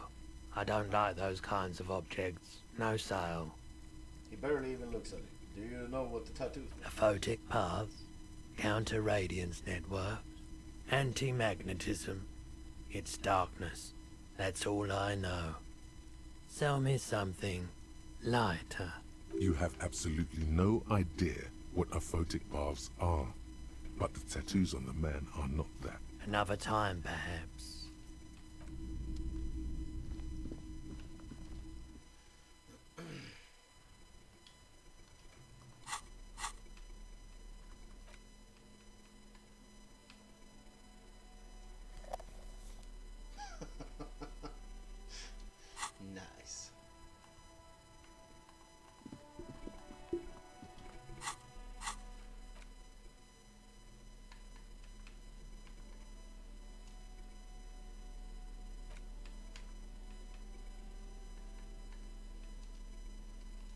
porter reel is just what you needed.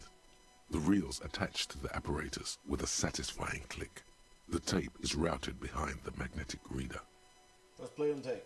You press the large button marked Commencer, and the tape starts spinning. There's a small delay before the song starts playing. Keep the porter reel at a harmless distance and wait. Then the organ starts playing a simple, melancholic tune echoing in the hallway. A lone singing voice joins in, telling you about the tiniest church in Cessons, surrounded by even tinier yard. You almost feel the seaside mist on your skin. It's mega sad. Within seconds you know this is the one. The real shit you've been looking for. The one you trust your room to. This one tells it like it is. This is your tune. A click, then silence for a bit. Then the tape stops spinning. Could I sing this for karaoke? I think I could sing this. Of course you could sing this. You could take sad to a whole new level with this. And you already know the lyrics since you've listened to it like a million times. Yup, they're all here. All 3 verses. And the B-side of the tape contains the instrumental version.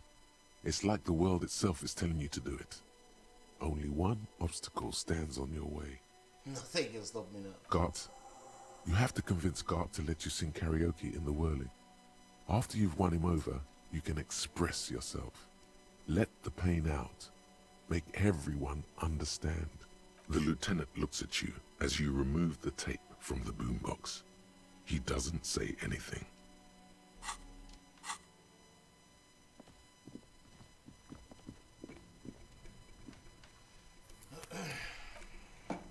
Okay, that's gonna be it for now. But thanks for watching. I'll catch you guys later.